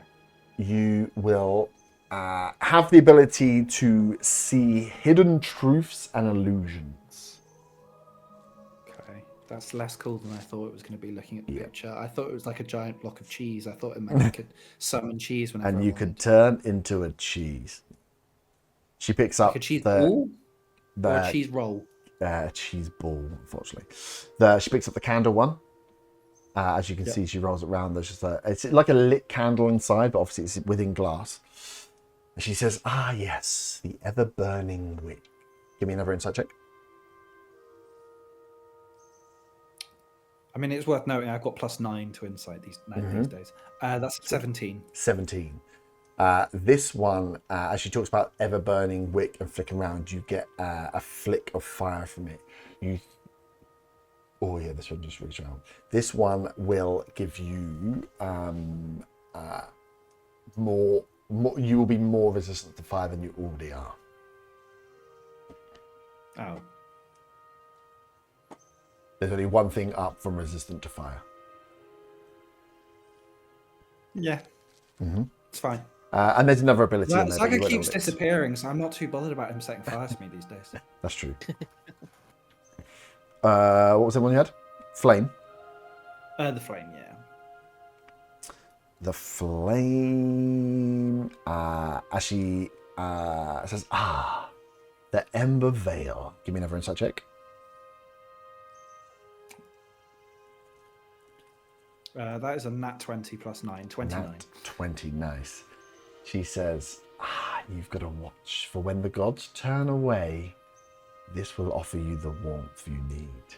Nat 20. This one gives you the ability to, when you are hit by a melee attack, cause fire damage to the attacker. And your Hellish Rebuke gets buffed by 1 dice.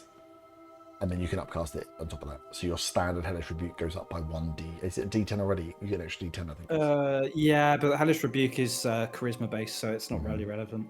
Yep. Because it doesn't scale with my wisdom, it scales with charisma. Why does it scale with charisma? Oh, because you're a... Because it's a race feature, a race not a class feature, feature. Yeah.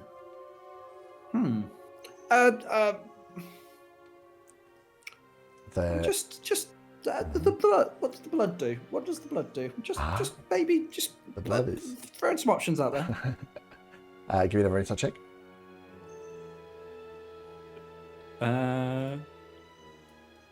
That's a 25. 25, Jesus. She's like, interesting. I thought you might like this one. This is a blood tide blessing. This is from your ancestors, this one little flame. As she rolls it round, you can see there is this fiery red drop of blood.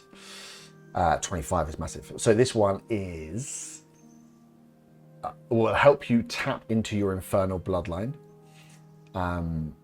and when you can switch. What is it on here? Oh, you gain resistance to necrotic damage, and when you heal or deal radiant damage, you can switch the damage type up, and you do a bit more damage of the switched up type.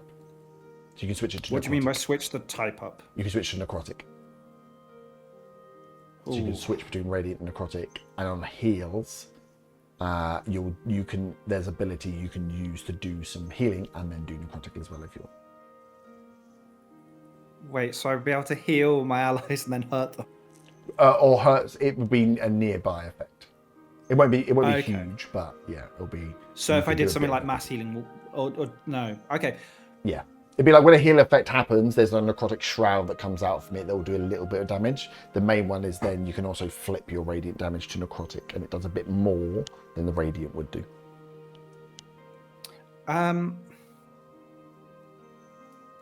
Right, I think I've made my choice. Yes. And I think I'm going to go with the blood one. Ooh. Dipping in, she rolls it out towards you. Whilst the two flamey ones were all right, and the moon one I guess was cool. I feel like this is the best bet of, and don't take this the wrong way, Jenny. Playing both sides. Ah, well, I mean, A little bit of divine energy here, a little bit of exactly.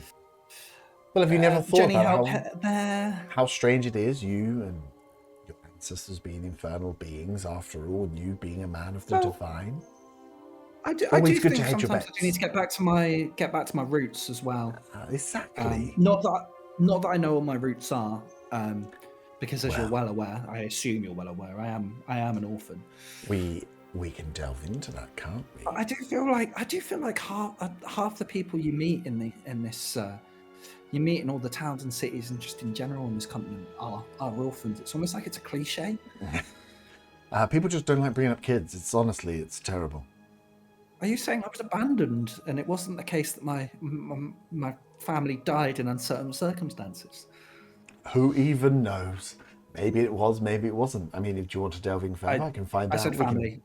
No. Oh, It's okay. fine. We'll leave it to rest, both figuratively and metaphorically. And obviously, I do have a family, just not like a blood family. Oh, okay. I'm supposed to be asking you questions for information I want, aren't I? Yes, but if you just haggling and trading and she rolls the marble towards you, she's like, if you just swallow this though. Okay. That's a big marble. Is there any water to help wash it down? She looks like in the other room. You should be fine. Just give it a big gulp. One big I swallow. attempt to give it a big gulp. Nice. Give me a con save. Oh god. That's a 17. 17. You struggle, but you don't cough up afterwards. You know when you've like had that tickle in the back of your throat, you're just like, oh yeah, thanks for that one. That was really nice. Yeah. But you hold on. She's like, there we go. You'll start feeling the effects soon enough. Don't worry. So, let's talk about what else do you need to know? Who are we watching out for? Your little kobold friend. He's got his bagpipes back, but he still is. Yeah. Yeah. Keep an eye on him.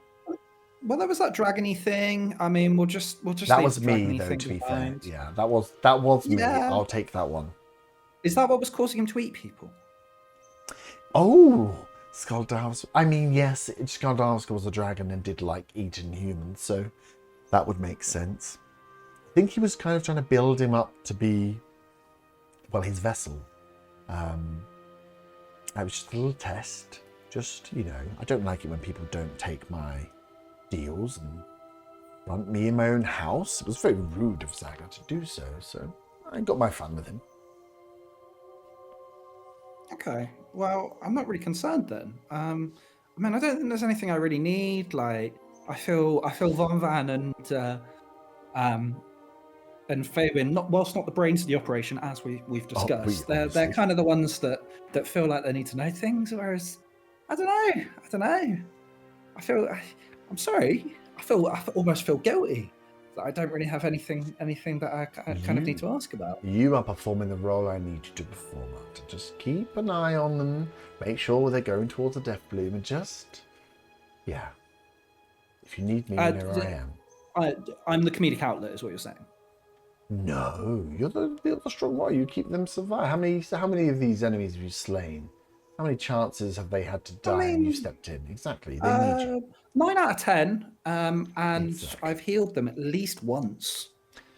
Even better. And now we'll have the chance to switch that up.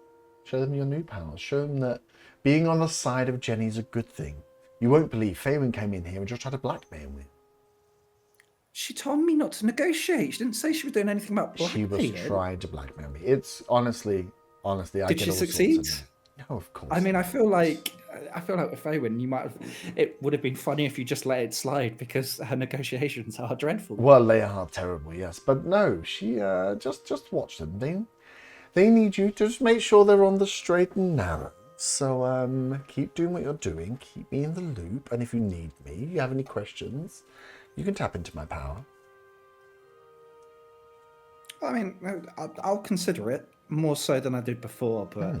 It'll still be a dire situation, and there are other beings that need to go as well. So I'm sure. I just don't want to annoy. I just don't want to annoy anyone. Don't want to make anyone angry. That's apart from Zaga. Yes, please do that. But no, just keep an eye on them, and just remember, my power is always available to you. You can never trust these pesky little gods. You don't know what they're up to, but you know what I need. You know what I want. And look, I've given you so much more already for such little effort. Yeah, concerningly little effort. So carry on. I think I will do. Right. This has been a really nice chat. This is much less scary than it was. Yes, exactly. This is what it's like working with Jenny. Oh, I've just realised that I didn't even ask you for anything, and I still had to get favours. What was that about? Why did I do that? I was just like, I'll make a deal with you, but I didn't actually ask for anything. How silly is that? You knew that it would all come good in the end. You had faith. I mean, I do feel like you're gaslighting me, but at the same point, my ego right now, massive. So I'm just going to take it as is. Exactly. Don't ask too many questions. Yeah. Oh, that's my prerogative, isn't it? Oh yeah. Okay. Yeah, that's fine. Perfect. Anything else to add? No, I think just, like I say, keep me in the loop. If you need me, you know I am. If those pesky gods of yours can't help, you know I'm here. And just spread the good word. Do we need like a sending stone or something? Or is it just like you know? She points to the spirit that's floating around. It's like, oh no. Oh yeah, I forgot about him. I'll be watching. Just how long does he stay around? I think it's like an hour. No, I'm saying this in character. I know it's an hour. Yeah, it's like an hour. That's what she said. Yeah, it's like an hour. Oh, sorry. The voice gets tired. I was like, I should really do a voice. Okay, perfect. Well, I'm sure they'll be I imagine they'll be concerned when they see my new friend, but... just explain. You had a wonderful time. That you called upon my power, and what bad thing happened? Nothing. You got given new abilities and new powers. I can't see. Okay, well, Jenny, it's been lovely. It's been wonderful. Next time I'll bring some tea, and we can chat. Please stop attempting to gaslight me. It is vaguely working, but I would appreciate if you lessened it a bit, less obvious. Less obvious. And I'll call you if I need you. Lovely. Good luck. Ta-ta. She like stands up. She's like, I'm coming with you this way, actually. Oh. It's all but I was going to walk in with my cape flapping behind me and make kind of like an entrance. I'll give you 10 seconds. More like 20? Okay. So I walk through. The kind of spirit just kind of almost round me, like orbiting me. My cape billowing behind me. Yeah, and it can pass through It's a spirit, so it can pass through you. So you can, as long as it doesn't stop inside you. What's the it can hurt, effect? well, I'm just saying, if you want to move around. No, it's fine. As you walk back Yeah. in, the spirit comes in, as the rest of you see Arta returning. About 5 seconds later, from the east angle for some off to 90 degrees, Jenny walks through and goes, "I'm not waiting 20 seconds for you all. So wonderful. We've all exchanged, caught up. Everybody's got their little trinkets back. Zaga's not going to turn into a big mean dragon.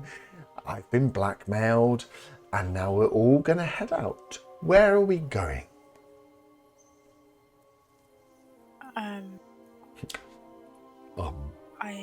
You've got the map, don't you, Fowen? I say with a big beaming smile because I'm very happy. And I know I shouldn't, but at the same point, I can't stop myself. Jenny, where is the closest fishing village? Would it be south from here? And then out of character, just with the hexes. Yep. How does this work? Are we saying which one we want to go to? Yeah. Because of what we think is going to be there. Yeah. Okay. So So you just pick you'll pick a direction. So the you up here, and the on your map that you had from Bow / Bryn, there is a ruined city called Dunborough on the river, on the coast. Yeah. So that one would be. That'd be your closest. So you'd have to go 1, 2, and it'd be the third hex you get to. So it'd be essentially 3 days travel. Do we, on our map that we've been given, does it have a name on it? Yes. So if I were to say to her, would the closest fishing village be Dunborough? She'd be like, "Oh, I haven't heard that name in a long time, but yes, likely." As she looks down, she's like, "I would aim that way." She's like, "All of these villages are ruins now. Those names are long gone." But it used to be a fishing village? Yes, it's on the river, and that tends to be where you find fish. God, I hate this woman, man. I proper hate her. Now you should turn up someone's house and try and blackmail them. I just want to punch her so bad. I heard. Yeah, are you saying this in character? No. No, I haven't. No. told her I wanna Is punch her in her- Herb saying this character? No, but Jenny is smiling very smugly at Faye. Farin is red. She is embarrassed. Mm-hmm. Okay, I think, guys, if we head that way, I can catch you up on my conversation with Jenny on the way as to why I think that would be a good direction. Mm-hmm. If you're happy to. Head go there with it. then. Yeah, and so the white lines on this map are the lines that you knew Bryn had taken at different times on his excursions into the forest. Mhm. So you'll be if you're following paths trodden before, you know that someone's been that way before. You don't have to. You can go whichever way you want, but that's what those white lines indicate. Okay, cool. Wicked. So you're gonna head that direction. If So everyone's happy. Yeah. You can. You would have rested. You got here. You would be rested. You didn't really lose any time in there. You could stay here. It would be considered safe for you to start afresh in the morning rather than traveling now into the day. Up to you. How you want to deal with travel? Because of course you can rest in the tiny hut that Zaga's got, but you won't get the benefits of full rest because it's not safe. You need to be in a safe zone. Jenny's will, unless you piss her off, Jenny's will always be a safe zone. And she won't try and charge a sphere or something like for a favour, No. or she's not going to be a bitch. No. Well, she might be, but She might charge for Haven. yeah. So yeah, you can stay. So you could stay at Jenny's, start afresh, so you've got a full day of travel. But as you travel through the hexes, just know that you will have to long rest. You will have to take at least an 8-hour period of rest every 24 hours to not roll for exhaustion. You can just push through and roll for exhaustion and hope you don't get exhausted. Well, we've got a Exhaustion being tent the to new rules. protect us, don't we? The team of tiny hut will stop you being ambushed, but still won't let you get a long rest. because you're not technically safe. That hut lasts just 8 hours and you're still in the wilderness. I think we rest at Jenny's if she'll have us, but someone else can ask her because Yeah. we don't get on. Okay. I think she would offer up anyway. And then, of course, if you go into a forest, you're going to be traveling through forest. So if Vaughn still has tree stride, you can always tree stride out, tree stride in. That's what you've been. So you've got those options. But yeah, if you're just going to push through, the hut will let you sleep. So it will let you get your sleep time, but you will only get the benefits of a short rest because you need to be in a safe zone. So you can push through multiple ones at times. But yeah, you can head a direction. Sweet, I need a wee. So let's take a quick break and then we can move off into our first hex. Right, now I can watch the goals. Bastard. Moving into the border forest. So you are moving to the next hex over. So you've come up into Whitewood, went north to Jenny's, and are now moving in a southwesterly direction. Each hex is a day, but it doesn't mean that always something bad's going to happen. So stuff will likely happen in each of the hexes, which will be random as it comes through. So you head out towards that direction. Faywin, you have the map. You have the the forest is your favorite terrain, right? Yes. So you can't get lost anyway, which is good. The second part is you have Bo's/Bryn's map, and you have your map, so you can kind of piece together when there's the hole that you didn't mark, which was Jenny's. I like to think that you've like walked up, stopped, and then started again. It's like there's a very clear part Well, where no, you just I was didn't. going to do it so that I didn't use the map for a while. Oh, so it okay. just looked like that we hadn't been there. Maybe Jenny should have known that when I was trying to use it. Okay, but that will make your travel a little harder because you won't have the live map to compare it to the. Well, no, now that Bryn she map. doesn't, she says she doesn't care about the puny wizards. Oh, I yeah, will yeah. now use it. But my Right, okay. intention before was not just to leave a hole and they'll be like, well, what's that then? Mhm. But now that she thinks I'm a twat, I'm just going to carry on using the map. No, you tried to blackmail her. I don't know how you're trying to turn this around on Jenny. It's definitely on Jenny. You're like, Remember Jenny's watching us now. yeah. I just heard you. Yeah, I just heard you call me a twat. Why is this not opening? Nice. So you set out from Jenny, spend the night, and as you awake in the morning, it's fresh. You can smell in the air the smell of burning wood.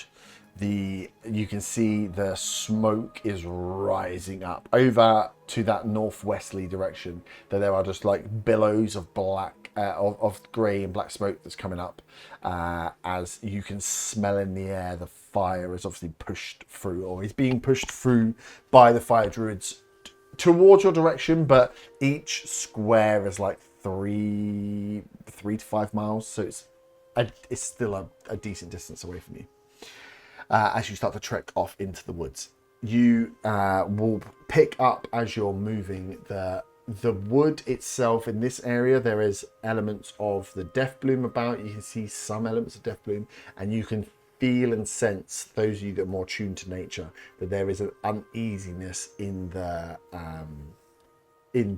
forest itself. Like it has a presence that feels different to when you've been moving around the forest before. This is also the furthest south you would have been into the forest as you kind of make your way along. Yep. As we're walking, I'd like to relay. I'm not going to bother telling them about my mum, so it's just pointless. Or my brother, also pointless. But that I'd asked about Ileana. She seems to be a common theme. Jenny said that a lot of people have been asking after her, and that Andriel. I'm not going to say that she's a liar in front of Zaga because I'm not having that being used against me. But that perhaps she didn't go where she said that she was to us. So it can be implied to those that are smart enough. And Jenny suggested that we follow the breadcrumbs, as Andriel had also asked about Jenny, had also asked about Ileana, and had made some sort of deal with Jenny too. While she's explaining all this, I'm just there pretending to do tricks with my new spirit. Pretending to do tricks. Yeah, okay. Yeah, like juggling, but Okay. obviously it's a spirit. It It's a can't. spirit. How Yeah. different does it look? How different does Well, it it's look different from the thing. spiritual weapon? It's a different thing Completely different. entirely. It looks like a spiritual weapon. Looked like a bongo drum, and was spectral in nature, not too dissimilar from John. This is a ball of light. This you would. Actually, you did ask for it to be in the shape of a bongo drum, or was it Yeah, I just know, it's the ball you of can light. change it to be? That was just flair. That was Alright. yeah. Yeah, That was 100% yeah, of that I mine. was gonna say because if you came out with just bongo drums, that just No, looks like that was really 100% a minor illusion just to get him to take it. Yeah, if you have the spirit out, Faywin and Von, you would recognize, I would say, that spirit as it looks very similar to one of the will-o-wisps that you ran away from the hag fight the very first time. If you remember, there was that swamp where you heard Meadow calling out, and then there was these balls of light, and then once you started fighting them, you ran away. It looks identical to one of those. And the artist seems to have control of it. Seems to being the operative word there. yeah. For now. Occasionally. Little Freudian slip. Sweet. So you guys carry on into the forest. As you are moving through, you feel and sense as you're moving the uneasiness of the forest is back. The animals are back, which is good, but they are displaying strange nature, like birds flocking in the opposite direction. You are walking along that white line, so you are walking in a southwesterly kind of direction, but the birds are flying overhead in a southeasterly direction. You just see a flock of these small sparrows and birds come over. Then you see and feel some larger creatures start rustling the trees above you and moving through. You don't catch a glimpse of what these creatures are, these like small mammals, like large squirrels and stuff that are moving through, but they are clearly rapidly jumping between the branches as you kind of carry on your trek. As you get to a part of the forest that darkens in colour, becomes a bit more purple, you feel a bit more of the death bloom sense here, but it feels a little lifeless as the ground around you starts to shake. As you look up, you can see in the distance these a tree falls and diverts your attention as you can see this horde of animals just charging towards you. Can you all roll initiative, please? Oh dear. This is just to get an order. 11. We'll do. 11. We'll pretend Zaga. 9. Sorry. 9. We both on 18. 11. Oh, nice. Yeah, Von and I are on 11. Who wants to go first? You can if you want, Druid.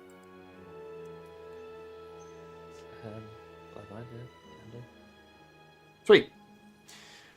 So yeah, as you are looking around, this forest is lighter forest. It's still dense. There are still trees every couple of meters or so, but there's a bit of space between. There's enough space for animals to dance through, but you can see that they are trampling and trampling. I need to change the music because it's not helping me get in the mood. Forest combat intensity. There we go. As you can, see these different creatures are just charging towards you. This is going to be a skill challenge. So, as they get close, you see some of the smaller creatures pass by you around your feet. You're all kind of lined up in the line. With the mass that's coming towards you, you just need to get safe. This is very Simba in the buffaloes.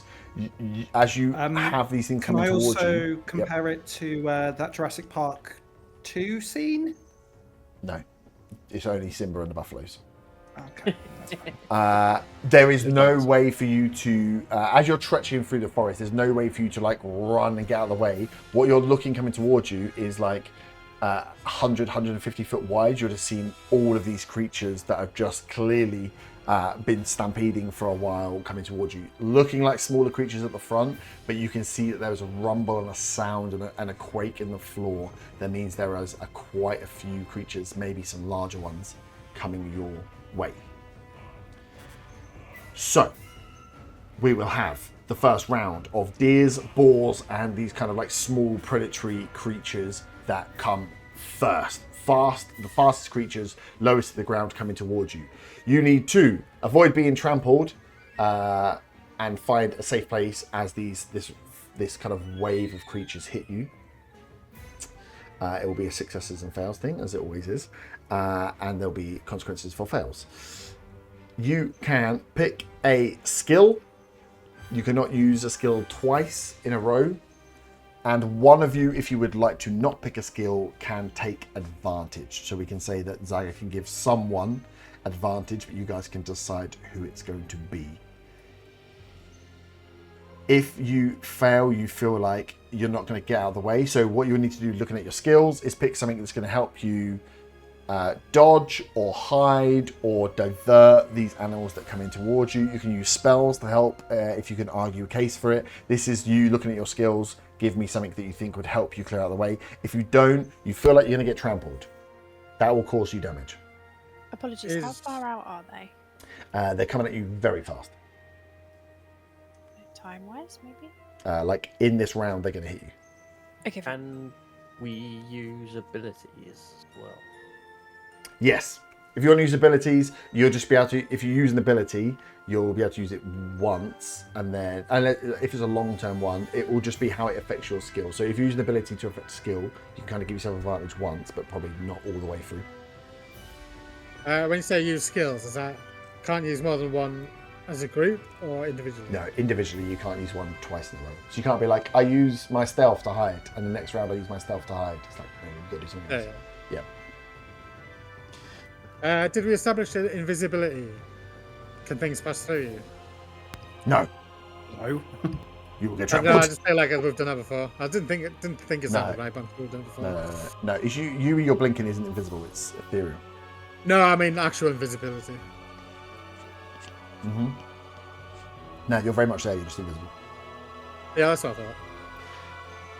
So as these creatures charge towards you, it's Otter, Von, Feywin, Arta. What I'll use skill? my athletics to try and, I don't know, jump out of the way, dodge out of the way. Mm-hmm. Like jump up into a tree or something. Yep. Fantastic. I rolled a 4 for a total of 5. 9. Okay, cool. Von.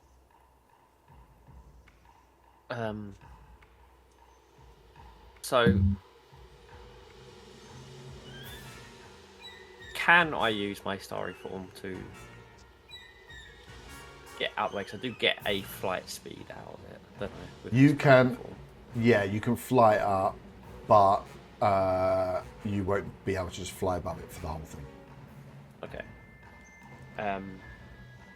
Like as these things are moving and crushing through, you could fly up, which might dodge the first lot of animals coming through, but they're knocking down trees as they go. So you'll be having to dodge trees and get out of the way anyway. Okay. Well, I'm gonna get in the air anyway. Mm-hmm. With that. If you're just using that, give me a dexterity then with acrobatics with advantage to get up quick before they trample you, essentially. To get up in the air before something hits you. That is a 19. Cool. Two. Favorite. Could I use perception to try and find? I know they're all running towards us in a group, but an area that I reckon I'd be able to dodge out of the way. Yep.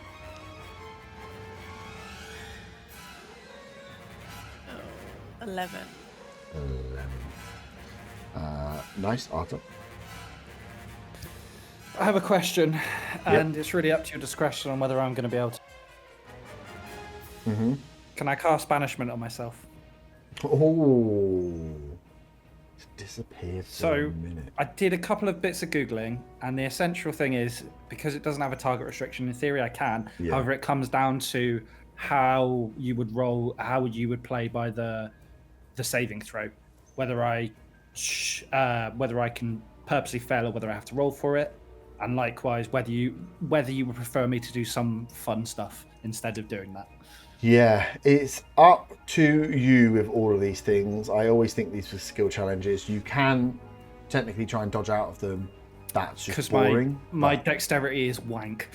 You could use any skills you could use. So if you have anything else that you think is applicable, you could banish. It would probably get you to roll each round to see if you come back because you've That's not how it works. It's a minute. yourself. Yeah, I know. No, that's fine. Like I say, you can if you want. I don't mind, but I still live by the. You can do that if you want. You're just going to sit here and do nothing. I feel like I'm only going to do it as. So what I want to do is try and use my animal handling skill. Yep. To try and work out where they're running, so I can try and dodge it. Yep. That's a nat 1. John +5. This is what I get for trying to be clever.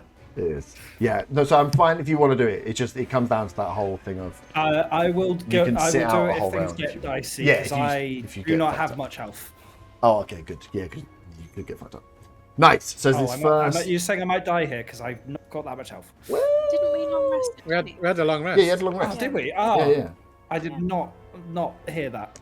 Oh, I've got loads of health. Yeah, I was going to say, Yeah, we you'll be stayed fine. at Jenny's house. She kept us safe. Yeah, you've had technically got 2 long rests. When you came out of the dimensional portal, you've got a long rest. So, Von, you get up in the air. You watch as some others do not get so lucky. Failing for this first round, 11 was enough to pass because these are smaller creatures. Arta and Otter, though, as they try and dodge, Arta tries to find a space where they almost is like, I'll direct them round me, as these animals just clatter straight into him. As you take 19 points of bludgeoning damage, Arta and Otter. On save, you take nothing. I got pounded by bunnies. Bunnies, little like boars. Heavy old hogs. Giggity.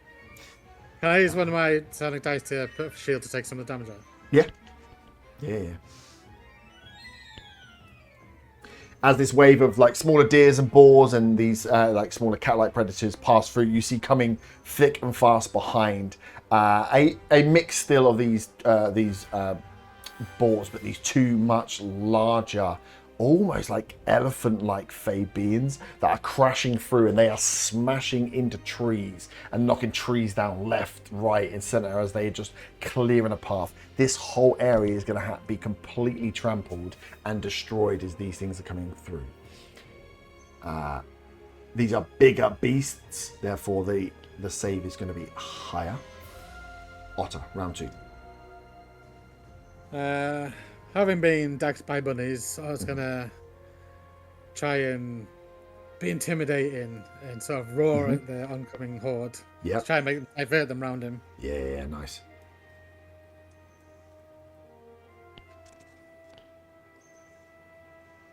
Uh, 16 plus 8, so 24.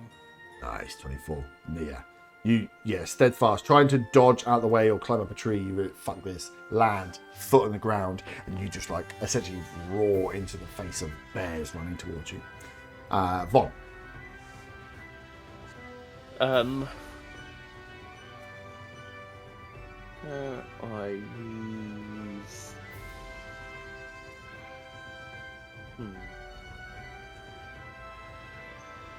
I use deception while I'm. So I was up in the air still. Use perception to kind of see if I can see like a pathway between the bigger animals that I can kind of get into gaps to avoid getting hit. Yep. Yeah. You want to be because even when you're flying, you're going to keep going up. You don't want to go too far because you'll disappear into the canopy. Yeah. You'll lose sight of what's going on. So you need to be at height where you can dodge the falling trees and dodge these creatures that are probably like 15 foot tall. Yeah. That is a 16. 16, nice. Oh, hang on, what to do. Fabian. I would like to use stealth this round. Oh, to yeah. try and move out of the way and hide behind rocks, perhaps. That is a nat 20 plus 9, 29. I'm Nice. invisible now. You are invisible. Not invisible, remember, because you could get trampled. You're hidden. Thank you. Nice. Arta. Animal handling didn't work. I have another question because we were talking about abilities. If I cast a spell, can I still use an ability check to try and dodge it? Yeah. Or is that If you think the spell will give, essentially, you'll be casting a spell to give you yourself advantage on that check. Oh no, I was thinking about casting bless, so my rolls are better. Oh, yeah, you can do that. Yeah, that's fair enough to do. I'm going to cast it at level 3, so everyone has bless. Nice. So everyone gets D4s on their rolls. And this time I'm going to try using my athletics to what's athletics do? Athletics is kind of like speed and stuff, isn't it? It's strength, so it'd be like pulling. Like you could one of these fallen logs you could build up as a shield, or like you could move behind. I was thinking. A tree. Hear me out. Using myself like a pinball and pushing myself off the oncoming creatures to avoid the mass damage. You should get into like a ball. Basically. Why not? A big cheese ball. Roll low. Well, I mean, I rolled 21 base, but I'll do my bless as well. So that is a 25. Yeah, you just get yourself ready to be pinballed about. As you all succeed that round. Yeah, these large creatures, these trees are falling down. You can see that around you now. There are toppled trees that need to be moved. These animals are jumping and darting over them, meaning they're losing a bit of their ability to dodge because they're just jumping these logs and landing wherever the hell they'll land as we go into the next round, as the DC increases again. Round 3 behind these creatures are these giant what's the word I'm looking for? Animals that are similar to like displacer beasts. These large predatory animals that are jumping in and around, dancing off, kind of like knocking over these smaller deer as they come through. A couple of large, like 1 or 2 elk appear on this set as well, as they are again dancing across these fallen trees. The pathways are getting a little clearer, but there's still mass of these animals that are moving. Otter. Pleased with how his intimidation and roar went, Otter's now going to try and use his performance to imitate and mimic a predator. Nice. The cat.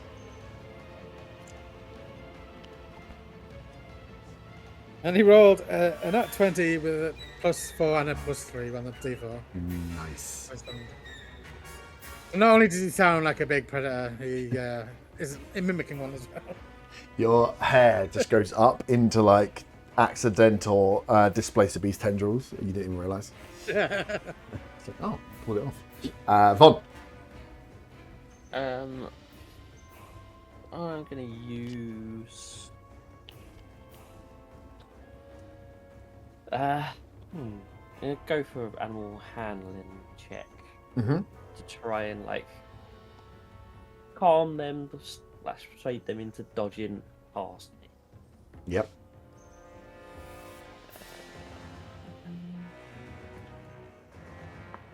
So that is 17. So dirty 20 with the bless. 20. Oh, that bless came in clutch. Fabian. Thank you, Arthur, for bless. I didn't say thank you before. I'm going to use animal handling to try and use my arms to divert. Faywin, I can't hear you. There's loads of animals running. Say it louder. Faywin won't repeat herself.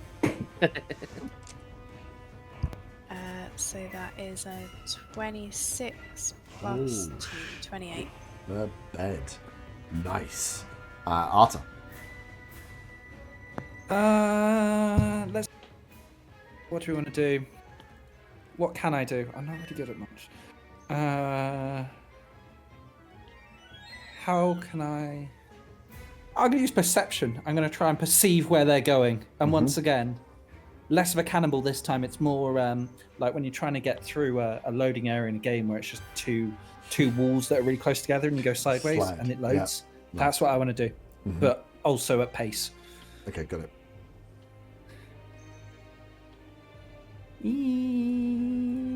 Probably not. That's 15. 15. Not looking so good. Everyone else, two of you skinning your teeth as these predators dance through Otter's performance. That of a displacer beast puts off the displacer beasts that are charging towards you as part of this pack. Von and Faywin, with your animal handling, managed to guide some of these creatures, and you can see where they are jumping over certain areas, and you can kind of create a big enough obstacle with you two almost together to act like a tree, so it forces them a direction as they. There's a few times you get pretty close to like an elk horn, but you're fine. Arta, you squeeze between two trees just as one of these elks crash into the side of one of the trees, and you get squished in the middle of it. You failed, unfortunately, which means you're going to take 24 points of bludgeoning damage as you are squished. And I will roll. Oh, so my concentration check, I need to roll 12 or above. Yes. Do I get bless on concentration checks? I don't know how that works. It doesn't matter. I rolled a 16, so it's fine. But just for future reference, I don't know if that's how it works. Bless is on ability checks, isn't it? It's not on. Is it in saves as well?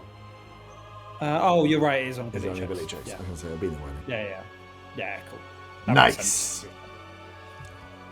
Last, as the mass of these creatures is starting to come down now, you can feel the ground shaking as this large, lumbering, the creatures that came through before that looked like elephant-style Fey creatures were, you thought were big compared to this thing that's coming through. It's like a woolly mammoth, but the woolliness is trees and vines, and its tusks are huge as it is roaring and just absolutely slamming these smaller deers. You see it swipe to the side, take 3 pigs flying through the air, and alongside it running the larger elks, these big moose-sized elks who you can see their eyes bright, or even in the mammoth, as it gets closer towards you, you can see like the whites of its eyes. They looked panicked, they looked scared. These things are the back run, and they are huge. The span of these elk horns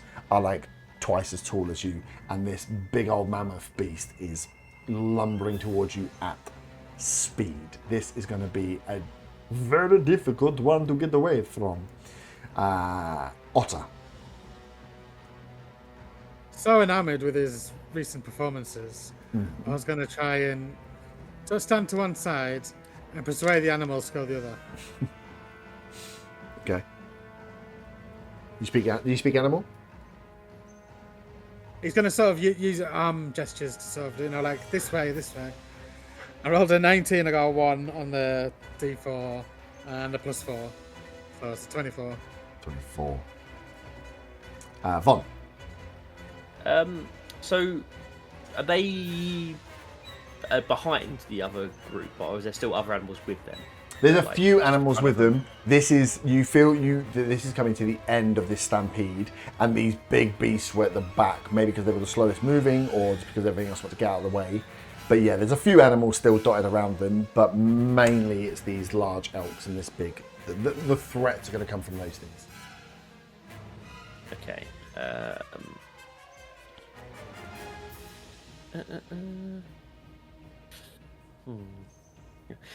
don't think it works the same way as it does in other things.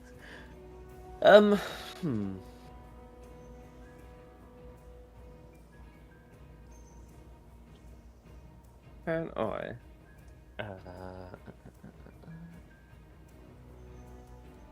Can I cast an ice storm in front of those creatures? Mm-hmm. For them to run into, and then just try and what checks we use to try and I guess just try and dodge, hoping that they're going to kind of be affected by the ice in some sort of way. Yeah. So I guess I'll do an acrobatics. Yeah. Not the best check, but I can't think of how I can work you up onto this pen. That is 19. 19. With the bless. With the bless. Fabian. It always goes so well for her, so she's going to do some acrobatics to jump out of the way. And that is... It is a 19 including bless. 19 including bless. Arthur. I'm going to do something that I haven't done in a while, and it will probably end really badly. I think it'll be funny, so I'm going to do it. Mm-hmm. How much health do I have? Maybe enough. We'll find out. I am going to use my ring of dancing that I've for the longest time. With my +0 to performance checks, I get advantage on performance checks while dancing. So I want to use a performance check, and I want to dance my way around these new fearsome creatures. Wicked. Inspired by how happy I am about current events, but feeling a bit in pain. Good. And we'll What's see your how it plus to goes. performance? 0. Cool. You need a nat 20. How so? I've got bless. You need a nat 20. Okay, well I got 16, so. But it was fun. With your bless, yeah. The DC was increasing, so it was good you picked a +0 at the end. I thought it'd be funny. Dancing away. Nice. Well, that is a clean sweep of... Otto, what did you get? 20? 24. 24, yeah. It was a 25 DC. Clean sweep of fails. The ice storm, though, very interesting because with a more than what you had. I didn't think you were going to get a clean sweep, but these animals, as they're charging, are going to try and attack you. So we'll keep the initiative rolling. Can you roll the damage for the ice storm whilst I grab some minis? What? By the microphone. Almost.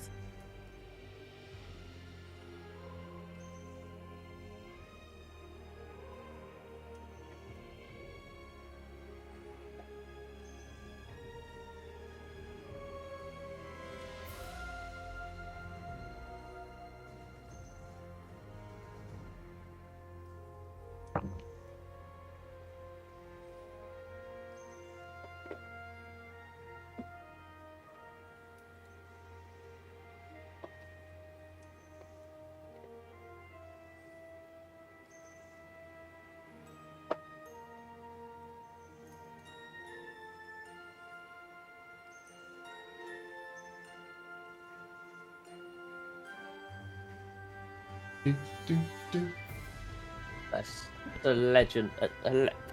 11 bludgeoning. 11's nice. 13 cold. Oh, okay.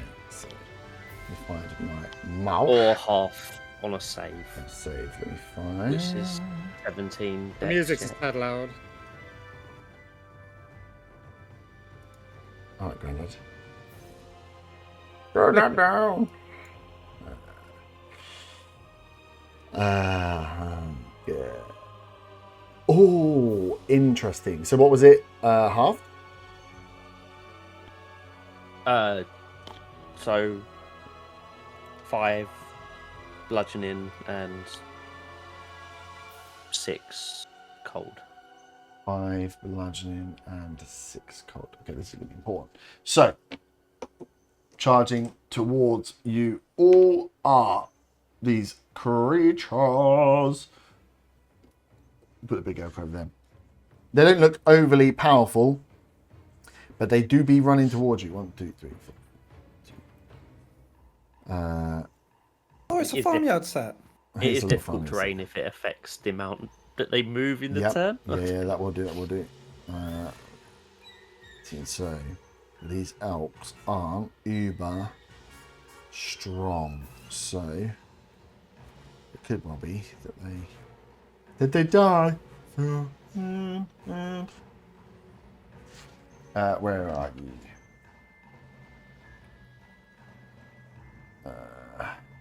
There's a fireball as we're moving. I'll put you out equidistant to each other. We'll say Zaga was up in front.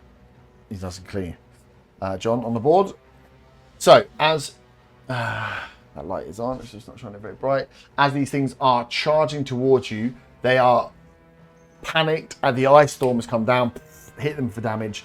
So they are aware of your presence. They are still moving forward, so you get the feeling they probably would carry on. But yeah, they definitely look peeved and are aggressively charging towards you now. Saves, right? What's the save for it? Dex 17. Let's roll.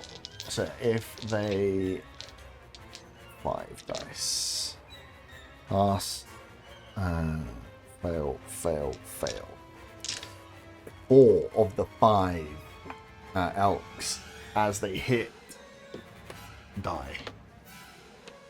As they only had 19 life. The elk that survived is weakened.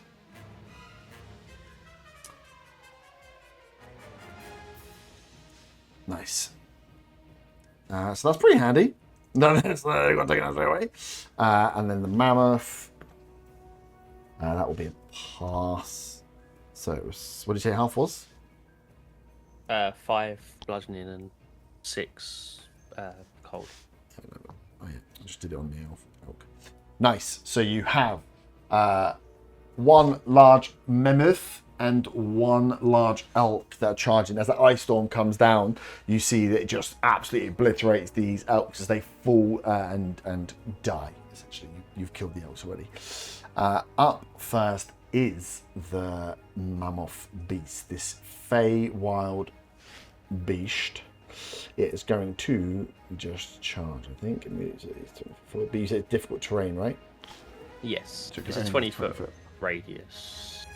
Okay. So whether it would hit, I don't know if it would hit all of them as well. Oh yeah. Okay, we'll bring one back to life.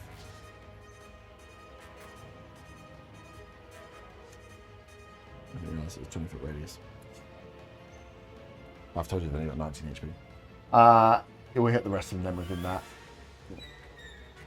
So it's going to charge forward. Actually, what it can do.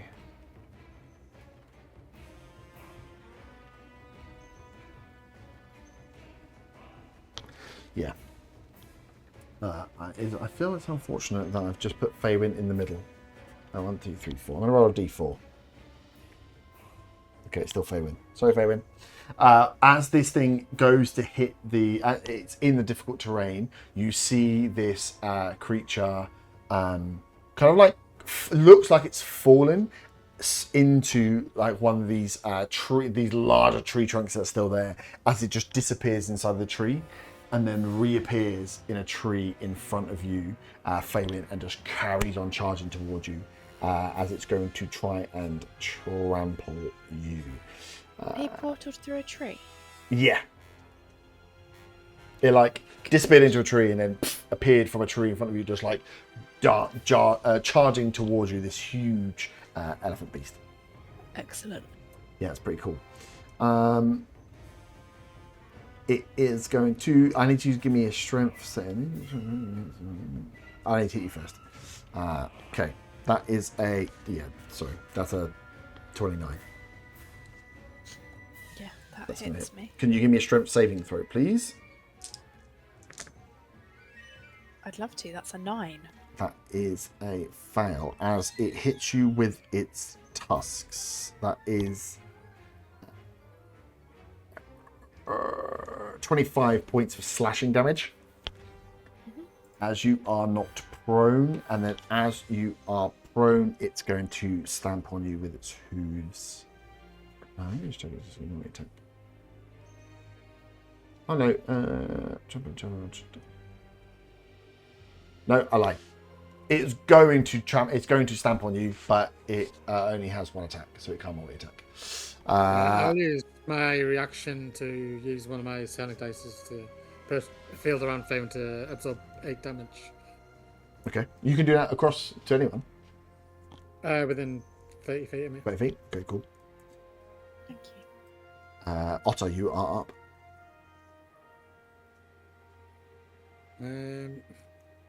I'm next to Faerun, right? Or am I at the end? I can't Yeah, tell. you're next to Faerun here.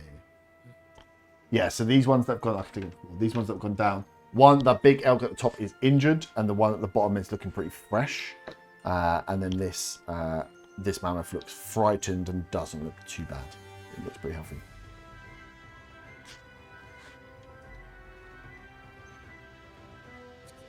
Yeah. How is my telekinetic movement? Mm-hmm. Move Faerun 30 feet, sort of northeast, away from the mammoth. Yeah. Then you get dragged through the brush. Away from the feet of this beast, at least. And that'll do me. Nice. Up next is the big puppy elk, the one that's alive. It has got 50 foot movement. It doesn't have the ability to move. 25. 15, 20, 25. It's going to use its full movement to charge towards Dagger. Maybe kill him with a little elk. But that had to use a dash action, so it doesn't have its ability. Actually, I lie. It won't use its dash action because it makes way more sense for it to stay 20 foot back and then charge him next time. Von, you're up.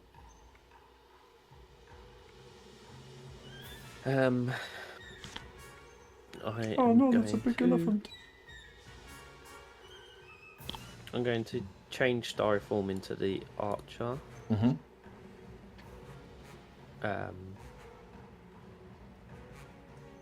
And attack the mammoth with that. Yep. Start off with. That is 18 to hit. Yep, 18 hits.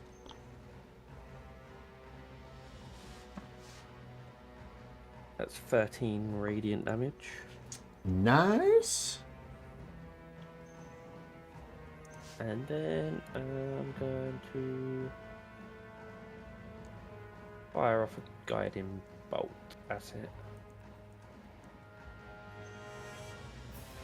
Which is 27. Yep, hits. Yeah. So the next attack has advantage on it. Ugh, fucking terrible rolls. It's 8 radiant damage. Oh. Cool. Fucking two. I rolled two ones and a 2. Yeah. Not so much fun. Baby, you're up. You stay where you are? I'm going to step back. Step back a couple of. Yeah. Cool. Fabian. Would trees count as plants in a Yes. spell? If I were to use my wand of plant shaping, Yep. could I use that on multiple plants, like multiple trees at the same time, or would it just be like one tree? No, it's usually like one. It doesn't really tree. say anything in there. Okay. No, you can only do it to a certain area, right? It doesn't say. What does it say? It doesn't have anything really.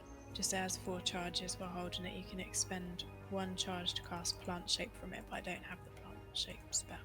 If you It click should on be plant shape in attached it, to the thing, yeah. No. When I click, nothing happens. But essentially, I was going to be a bit cheeky anyway and try and move all the trees away from us so they don't fall on us. and stuff. No, plant shape is like stone shape, so it's only a certain area you can do stuff with. But yeah, just check because the one should have the spell attached to it. Is it not in your At the spell top. list? if you click on the thing at the top where it says plant shape underneath the charges, you can see what the spell is. Oh, right, okay, sorry. Mm. Yeah, I lied. Yeah, 5 feet. Okay, that's fine. Mm. I will just attack that thing that just tried to trample on me then. Yep, standing up. Okay, with my bow. Yeah, stand up, please. I will sharpshooter it. Mm-hmm. So that is 22. Yep, hits. You had advantage as well. Might have to roll again just in case you get crit. Okay, cool.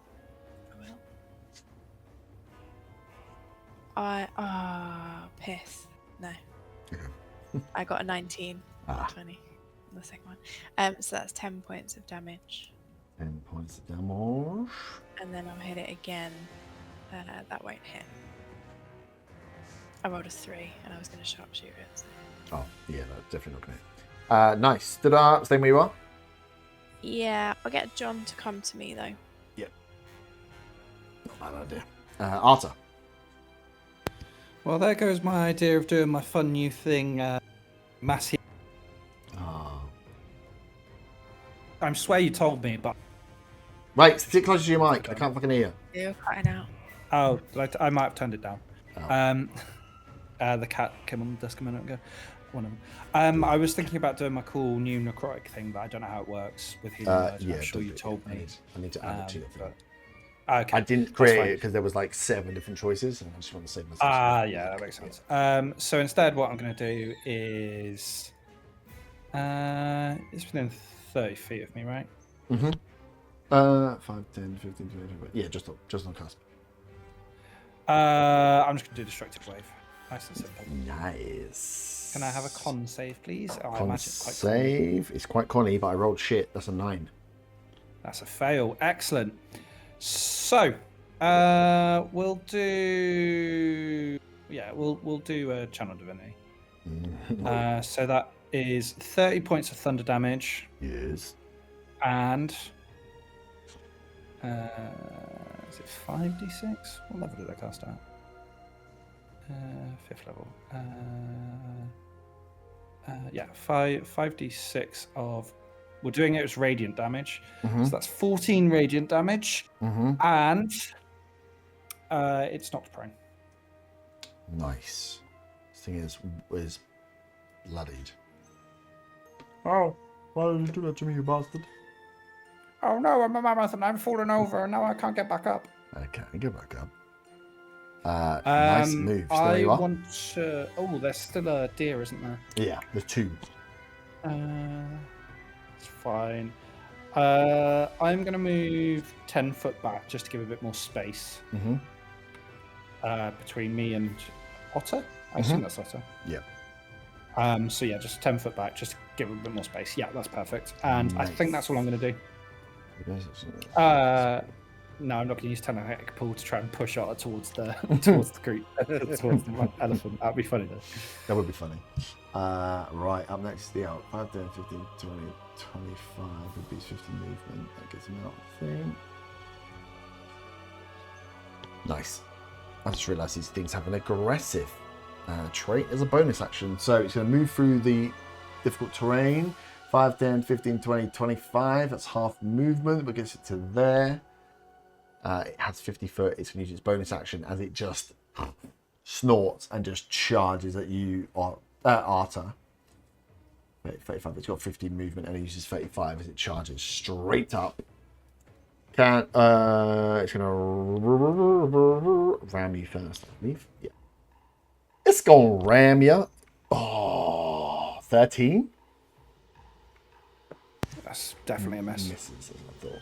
Oh, by the way, Bless is still up for attack rolls. Oh, yeah. Just so everyone knows.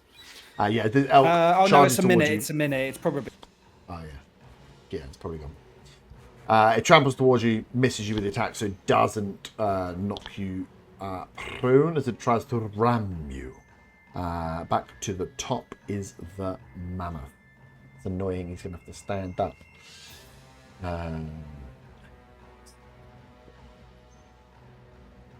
But luckily he has just a... Ooh!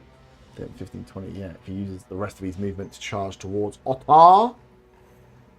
Yay. Yay, I need to move 20 foot in line as he's going to try and whack you with his tusks. Oh, I rolled a 2 on the dice. That's 12. That's not going to hit. So you don't get hit. You don't get knocked prone. You lucky sausage. It's your turn. It's toe to toe with you now. How's it looking? It's bloodied. Yeah. I'll cast Hexblade's Curse on it as a bonus action. And as an action, I will attack it. Yep.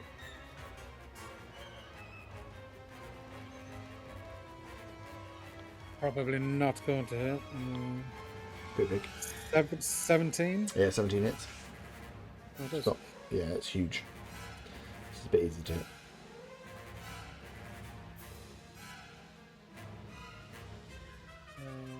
That will be 8 slashing, and I'll add a sonic dice to that, Yep. which adds 7 force. Mm-hmm. And for I'll attack again with my extra attack.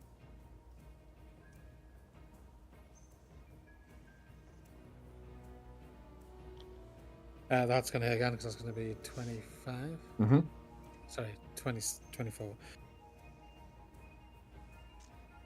I just realised I rolled my first attack with a D12, so... Good job.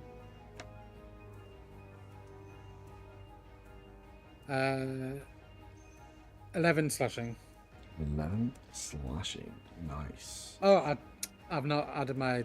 Need an extra 8 for the X-Base curse. Oh, I've got to add those, I'll dump them. Anything else you want to make up? Or is that enough? Yeah, my extra attack actually gives me 2 extra attacks, so... Oh, cool. Oh, and I just always roll that 20s. It's really strange. Yeah. Sweet, that's you done. The elk is up next. The full beast elk. We'll say Zago on his turn took the stealth action, which left Von Van in the firing line as the elk's going to charge towards him. Fucking That seems Zago. about right. Yeah, that sounds about right. Von, there's an elk coming! Gets under cover. He's got good stealth as well. So it charges towards you. He's going to try and ram you to knock you down. Ooh, the matter of hit. That's a 22. That hits. Can you give me a strength save, please? I'm shocked Saga running away didn't use his Dimension door? his his thing that he can use as a reaction to lower attack rolls. Oh, yeah, cat words. Yeah, he doesn't like doing that. He couldn't see because he was hiding so well. It's 8 points of piercing damage. That's 7. 7? You fall prone. You get knocked down by this poor little elk. It doesn't get things. Let me just check. Can you give me a con saving throw as well? Con saving throw. Yeah. That's a 19. 19. As you are kind of impaled by these horns, as you're on the floor, like, fuck that hurt. It's a bit of a bitch. But then you realise and you can feel something a little more sinister. You stave off something else, but it's like the horns were tipped with something. As they pierced into you, they were trying to release something inside that you managed to catch and get off before it gets into your bloodstream. That's that one. It's Vaughn, it's your turn now. I'm going to stand up. Hello.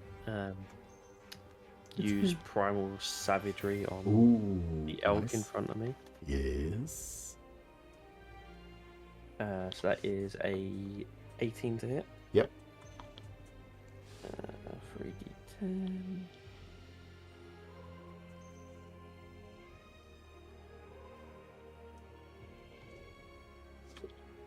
That's 17 acid damage. Yep. Yep, acid damage, yeah. It is on death's door. You just rip in, slice across. You can see as the blood falls out of this creature that it has there's a dark purple nature to the blood. It doesn't drip out that like rich red that you'd be expecting. And this thing is very, very close to death. I'm gonna, even though it's gonna be a disadvantage, use my starry form Yep. marcher on it as well. That is a 15 to hit. Yeah, that hits.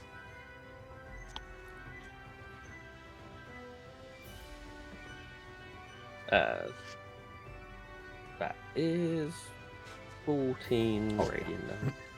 Should have done it first. As yeah, you. Whoa! Did I knock something over? Oh no. What's the deer? The elk goes down. Nice. Baby. the one in front of me. Which one? The elk or the mammoth? They're both in front of you, technically. I'll go for the one directly in front of me. I think the one at the back, whoever's in front. Yep. Maybe Otto. Sorry. Yeah, that one. I'll go for that little one. That giant elk that's bigger than Arthur? Yeah. That little one? I also missed the first one. How do you know? It's very low AC. Yeah, I got No. 15 and I was going to sharpshoot it, so it would have been 10. Oh, okay, yeah, misses. Yeah. Bless. Don't forget bless. Thank you, bless. Oh, yeah. That would hit then. No, bless upon enough. I know, yeah, bless did one. Wait, Oh, is it? Okay. yeah. Otherwise, you would have hit. AC's 11 on the elk. Dirty 20. Yep. So that is 18 points of damage. Nice. You well killed it. You well killed it. Yeah, arrow as is tries to ram Arthur, lifts its head up and is looking down. Arthur above your head, you just see the arrow straight into the skull as this thing roars and hits the deck. Elk I give is Arthur a big dead. thumbs up. I respond with a thumbs up. Nice. I was almost a goner there, Faywin. Second attack. Oi. You're the real hero. Sorry, say again. Is it second attack? No, Yeah, that was 2 attacks. Oh, was it? Because I missed the first one. Oh, On him. you did miss the first one. Arthur, Yeah. you are up. This elk has just died in front of you. There is still a mammoth. And you said on the board. big un's looking bloodied. Look, well over bloody now. It's taking some serious damage. Yeah, when Burn just makes up dice and How rolls much it. do we risk? Risk it all.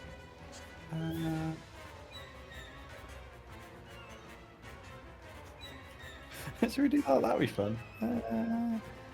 Let's do it. Let's do it at 4th level. What's the weather currently like? Pretty Doesn't matter. There's smoky. now a storm above. Yay! I'm gonna cast Cool Lightning. I do like you losing all your big spells. This is the first day of traveling. Yeah, but we might sleep. And also, I've used one level 5, one level and level 3 on something. I enjoy it when you use your big stuff and then you get into a fight where you're like, oh, why did we nearly die? Like, remember It's that? fine. I've got a hammer. Is that save? Yeah, deck save. please. It will be a fail. I rolled a 2 on the dice. Excellent. So that is. Where is it? It's there. 4d10. I'm not going to use my Channel Divinity because I only have 2 of those. Mm-hmm.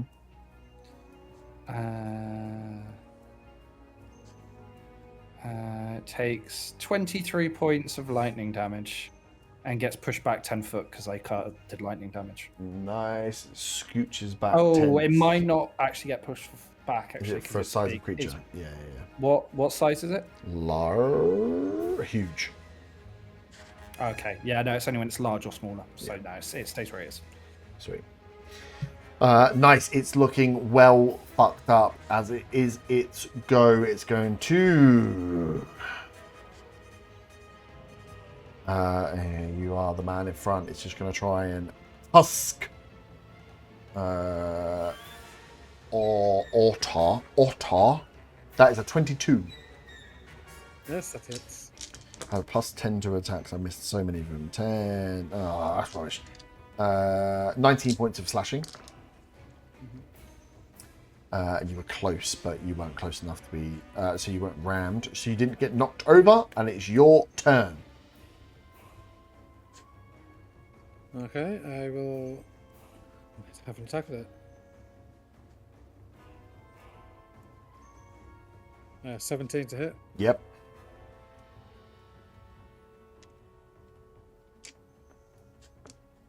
Uh, 9 radiant damage. I thought Yep, that was that's- radiant damage with this sword. That is enough. Cool. Yeah, as you slice him with the radiant damage, that is enough as it hits you with the ram, with its tusk, and is turning to try and like escape as you just carve down the side, killing this mammal dead. As all the creatures are dead. Congratulations, you murdered some poor innocent creatures. You They attacked us absolutely- first. It was self-defense. You absolute beast. They were running from the druids. Oh my god, you beast. So you're saying the druids are the bad guys? Oh, wow.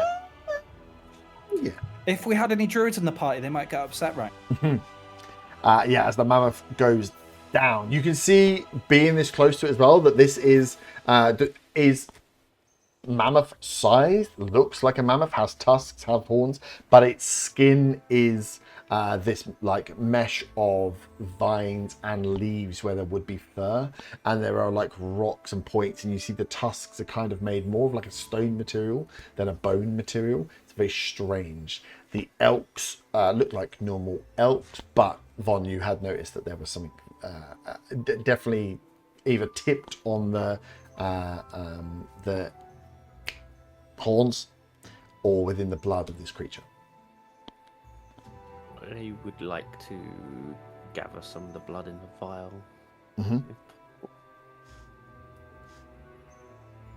I'd like to apologise to all the dead animals. You're welcome. I mean, they're dead. You can see, Fabian, give me a nature check.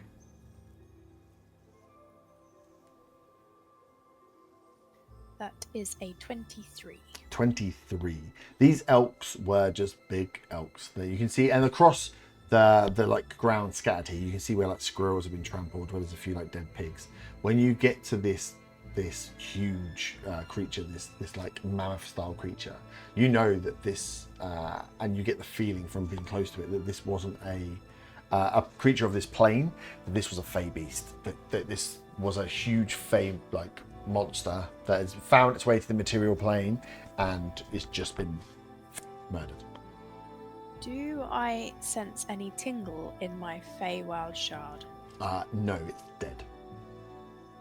The creature. Okay.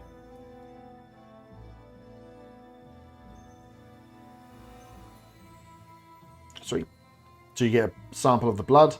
The creature and animals here, and you can see as you run out like this, it is from the direction of where that fire is still looming. Kind of as you look up where trees have been crushed and pushed aside, you can see that smoke still, like almost like a runway up. You can see the smoke that is carrying on behind.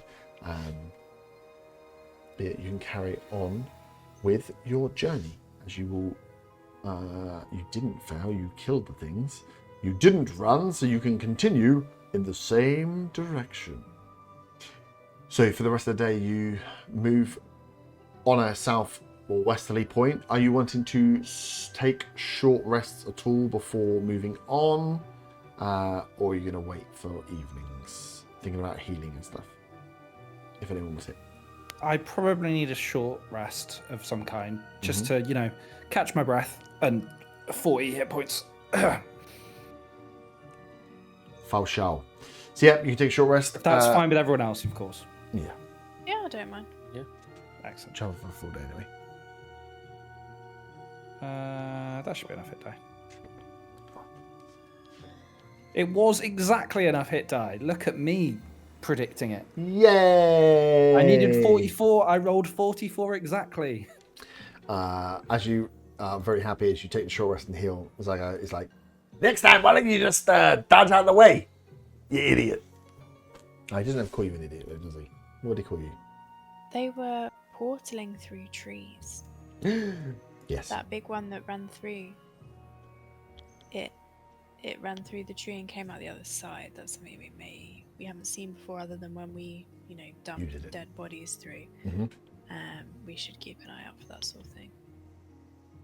To the group. Yeah. Oh, shit, I should have investigated the tree. Have we left? No, you're taking a short rest. Okay. At the end of my short rest, can I investigate the tree that I saw the thing fly through? See if I can notice anything different about it or portal-like. I'll do investigation. That is a 19. 19. Looks like a pretty solid tree. It's a big tree. You know, it's quite a girthy tree, but it is just a tree from what you can see. Can I put my hand into the side of it The tree. Yeah, I It's don't know. it's a is it solid like tree. There's like a hole. Oh, okay, No. there's not like a hole where There's like a nothing bird's left nest behind. maybe does. No, nothing left behind in it now. Oh, No, just a give me tree. a Arcana or Nature check.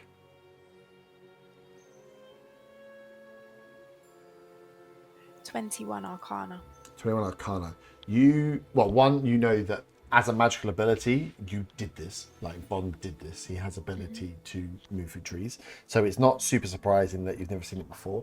But you know that there are the fact that the druids know it mean that there must be creatures that know it.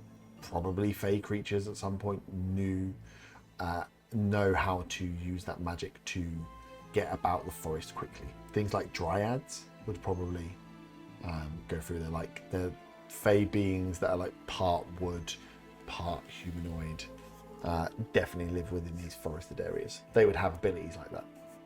Sorry, please remind me, a dryad is like a tree person? Like a tree person, yeah. Okay, cool. Smaller than a tree ant.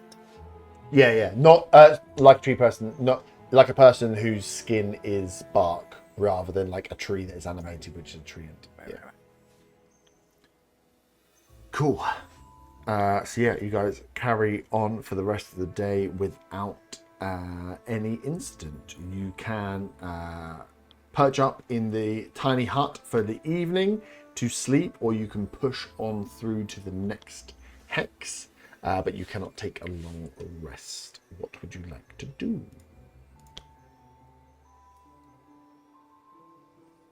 If we don't long rest, we'll get exhaustion, right?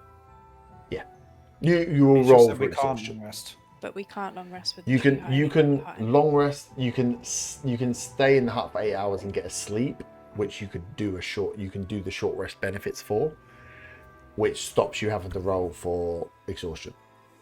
So you can spend the night traveling if you want, and you'll do Constitution saving throws, or you can stay in the hut. That will give you the sleep you need, but not the long rest benefits. Long rest benefits can only be if you're in a safe place. Or you can go back to Redvant. I mean, you can, if Fon's got the ability, you can tree stride.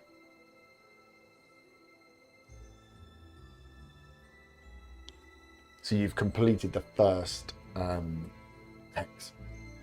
I mean, I'm fine with you're anything. moving. I was gonna save that for the second night Yeah. because I have to use it to get back there the next day. So Oh yeah, true. Oh yeah, I forgot that makes it quite good actually, didn't it? You got to effectively use it twice. yeah, Cool. Staying in the hut? Or just pushing on through the night? I mean, I'd rather not have exhaustion. then we'll Yeah. stay in the hut. Cool. You want to swap one? Do you have enough? Yeah. You want to go first or second? I'll go first. Sweet. Give me perception checks.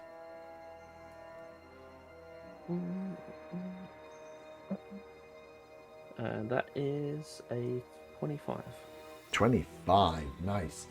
The evening as it comes through is pretty quiet. You see the smoke start to slow down as you start to lose light. So like you finish up with a decent amount of time. You kind of want to sleep through the darkest point and wake up for sunrise. So you go to bed kind of early. And you just catch that the smoke is starting to lighten up from that northwesterly direction as you look out towards it. Around you seems pretty quiet. I mean, you've just seen a huge stampede, which felt like essentially every creature in the northwest from where you were for 10, 15 miles just stampeded past you into the woods. But you don't feel anything else. You do, as you're kind of looking around and observing where the forest is changing and seeing, still start to just hear in the back of your mind, like you start to turn over the just little things, like thinking about the transformation, like looking at your arm, thinking about who you can trust, what you might become, even now as you're moving through. I mean, you spoke to Jenny in private, and then Faywin spoke to Jenny in private, and what you think you know what Faywin was talking about, but then you weren't honest with her, so maybe she might not have been honest with you. And then what was Arthur doing in there? Why did he come out with more powers? Like, what is going on? What did she do with Zaga? You get this like paranoia as you spend the time with the rest of the party sleeping in the middle of the night looking out into the forest.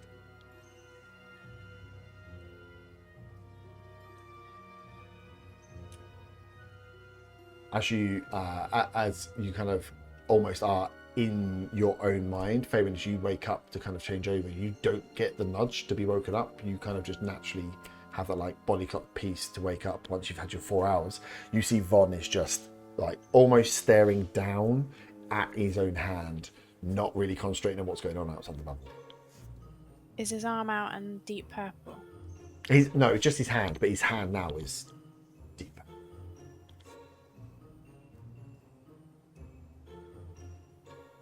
I go as close as I can to him without startling him. Mm-hmm. To get as close a look as I can. Bomban.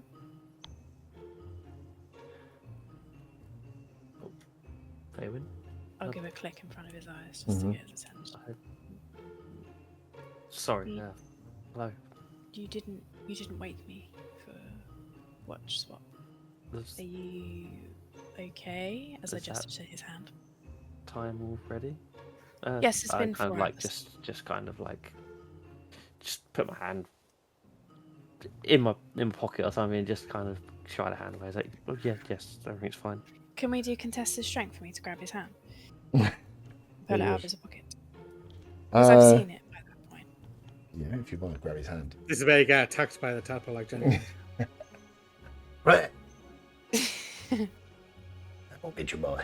It's like venom. Actually, You can, if you want. If you goes through your mouth, and in 2 weeks' time, it explodes out your chest. oh, that's not You know, when good. grabbing someone's arm when they're trying to hide something from you. Yeah, if you want to Even roll, if you want to roll to grab his hand and pull, then yeah, you can do a strength. Baby, your strength versus his strength or dex. So it's either your strength or your ability to dodge the hand. On. And I know Von wants to roll to attack. Yeah. Well, it's either a 3 or a 5, so I imagine I'm losing either way. I rolled a 6. Oh my god! You open out your eyes and just see the weakest little wins. fight. It's not to attack, it's just to grab. Yeah, like you just his grab shirt hold of the and hand. Yeah, Look at his hand. yeah. Von Man. What on earth? I know that things were, with your arm, but that. And then I'm like inspecting it. Mm-hmm. It's How fine. long has it been like this? It's not. That doesn't look fine to me. How long has it been like this? Are you feeling unwell? And I put the back of my hand onto his forehead. I feel fine, Faywin. Don't worry. Von Man, you're saying that, and your There's hand is purple, the same colour purple as that being that we saw when we went to the Myconid caves. Are you sure that you're feeling okay? Has anybody else seen this? Has anything else happened? no one else has seen it. Insight check, please. Mm-hmm. Oh, piss. It's a 6. Well, persuasion and deception. 9. Mm-hmm. Tell her whatever you want. Okay. No one has seen it. And you've not told anybody else? I mean, the guys obviously know that they know about the tadpole, right? Having bitten you. They've got that. Yeah, we had. Yeah, you all went into We got the tadpole out in the room. in your mum's ass. Oh yeah, and they've got the knitting needles trying to catch it. Yep. Yeah. Oh, simpler times. And you haven't told the others that this has happened. Are you sure that you're feeling okay? You're not feeling hungry for brains or anything like that? It's not. I'm not hungry for brains, Faywin. You say that in that tone, Bomban, but we've had Zaga. I'm not out of my mind to question these things. Faywin is also on a paranoia arc because everybody is dying or mean or Jenny the hag. So sorry that she's not being super polite like she normally would to you. I'm guessing you've had your alarm go off to be mean to Von Van. Yeah, that went off ages ago. It's been building up. It's been on snooze for 2 hours. I'm worried, Von Van. I'm worried about everything I've done is to help the group and help everyone, Faywin. I've not been... No, go on, please, continue.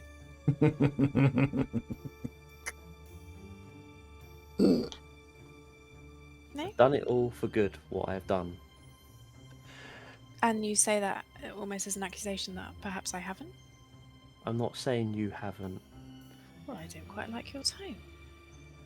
But you're implying that I'm going to start attacking people like Zaga did when he was controlled by that dragon spirit. I'm just checking that you're okay. I am fine. Faywin is not convinced. Well, you should get some rest. I mean, maybe rest will help your other hand from turning purple, perhaps. I just walk off to go and get some rest. Yeah, Faywin gives him 2 fingers as he walks away. Subtly. Nice. Devon goes, get some rest in this tiny little hut, which is definitely not huge. As Faywin, you sit down for your check. Can you give me your perception roll, please? It's 26. 26. Otter, did you take any damage in that last fight? I did. Sweet.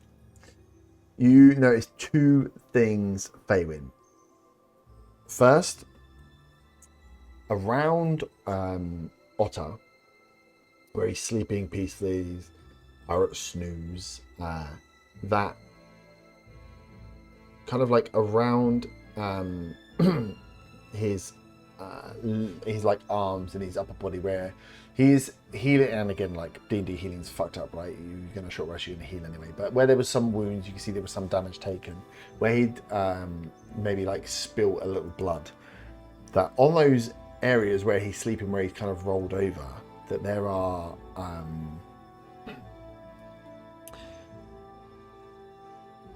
plants growing, or like these additional flowers on plants.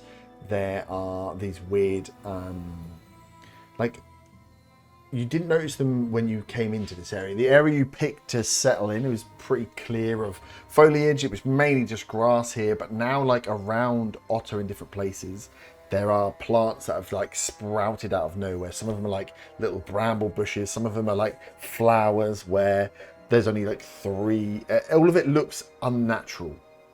All of these like growths that have happened, and they've all happened quickly. And as you're looking, it's like there's just a few of these patches just in and around where Otter is sleeping, and he's kind of rolled into them and rolled out of them.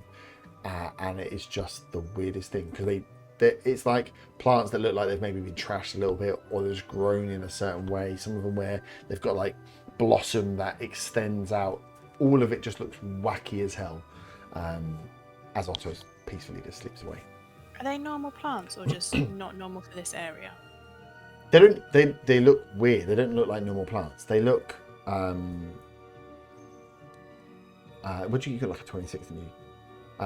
They just don't look natural in growth. They look like a plant, but not a plant that you have seen before. Like the way that you'd see a flower sprout its petals will always be round in a circle, or it'd be a bulb. This is where it's like mangy, where like one of them is like one of the like, imagine like a tulip. One side of it is twice as big as the other, just lopsided.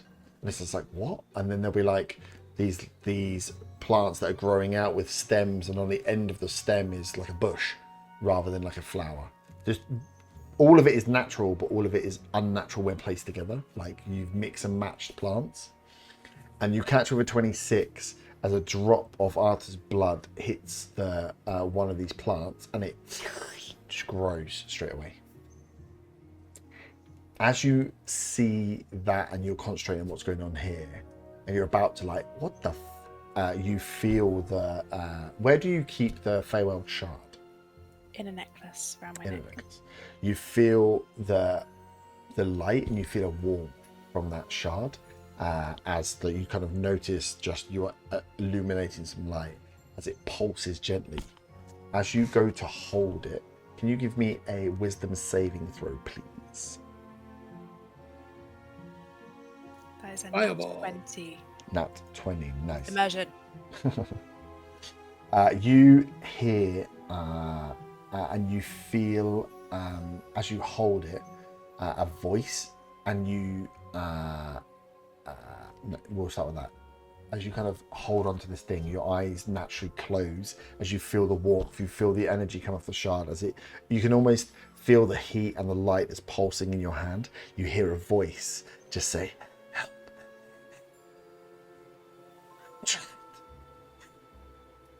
And as you open your eyes, you're standing up and your body has orientated. You are facing the southwest direction. You are facing towards the next hex you're about to walk into, as you just hear that voice kind of dissipate, and then the glow of the shard dissipates. Sorry, the whispering was very quiet. Was it help, help, I'm trapped? Yes. Okay. And it was a whisper. Nice. As you open your eyes, you have stood. So where you were looking over Otter's body and you were holding, as you like open your eyes from hearing that sound, you're stood up and you've turned and you're facing that direction. That like the longing and the pulling is telling you to go into or to walk that direction. Luckily, it's the direction you're walking anyway, which is good. Is there anything you want to ask or do beforehand, or are we going to finish there? Was it a voice I recognised, or too difficult to tell in a whisper? Give me a insight. 18. 18. Didn't recognise. It had a weird cadence. It sounded like a creature that was speaking a language it was maybe not used to. It was common. It was speaking in common. You heard it in common, but it doesn't sound like a voice you recognise. It didn't sound like a voice that was comfortable speaking common. Okay. Great. Sweet. So we will pick up there when you awake the next day, making your way through the hexes, baby. And we'll have hopefully Zaga back with us next time as well, which will be great. So we can go through his bagpipe fancies. Living our best lives. GG's. Ta-ta. Farewell. What are nipples?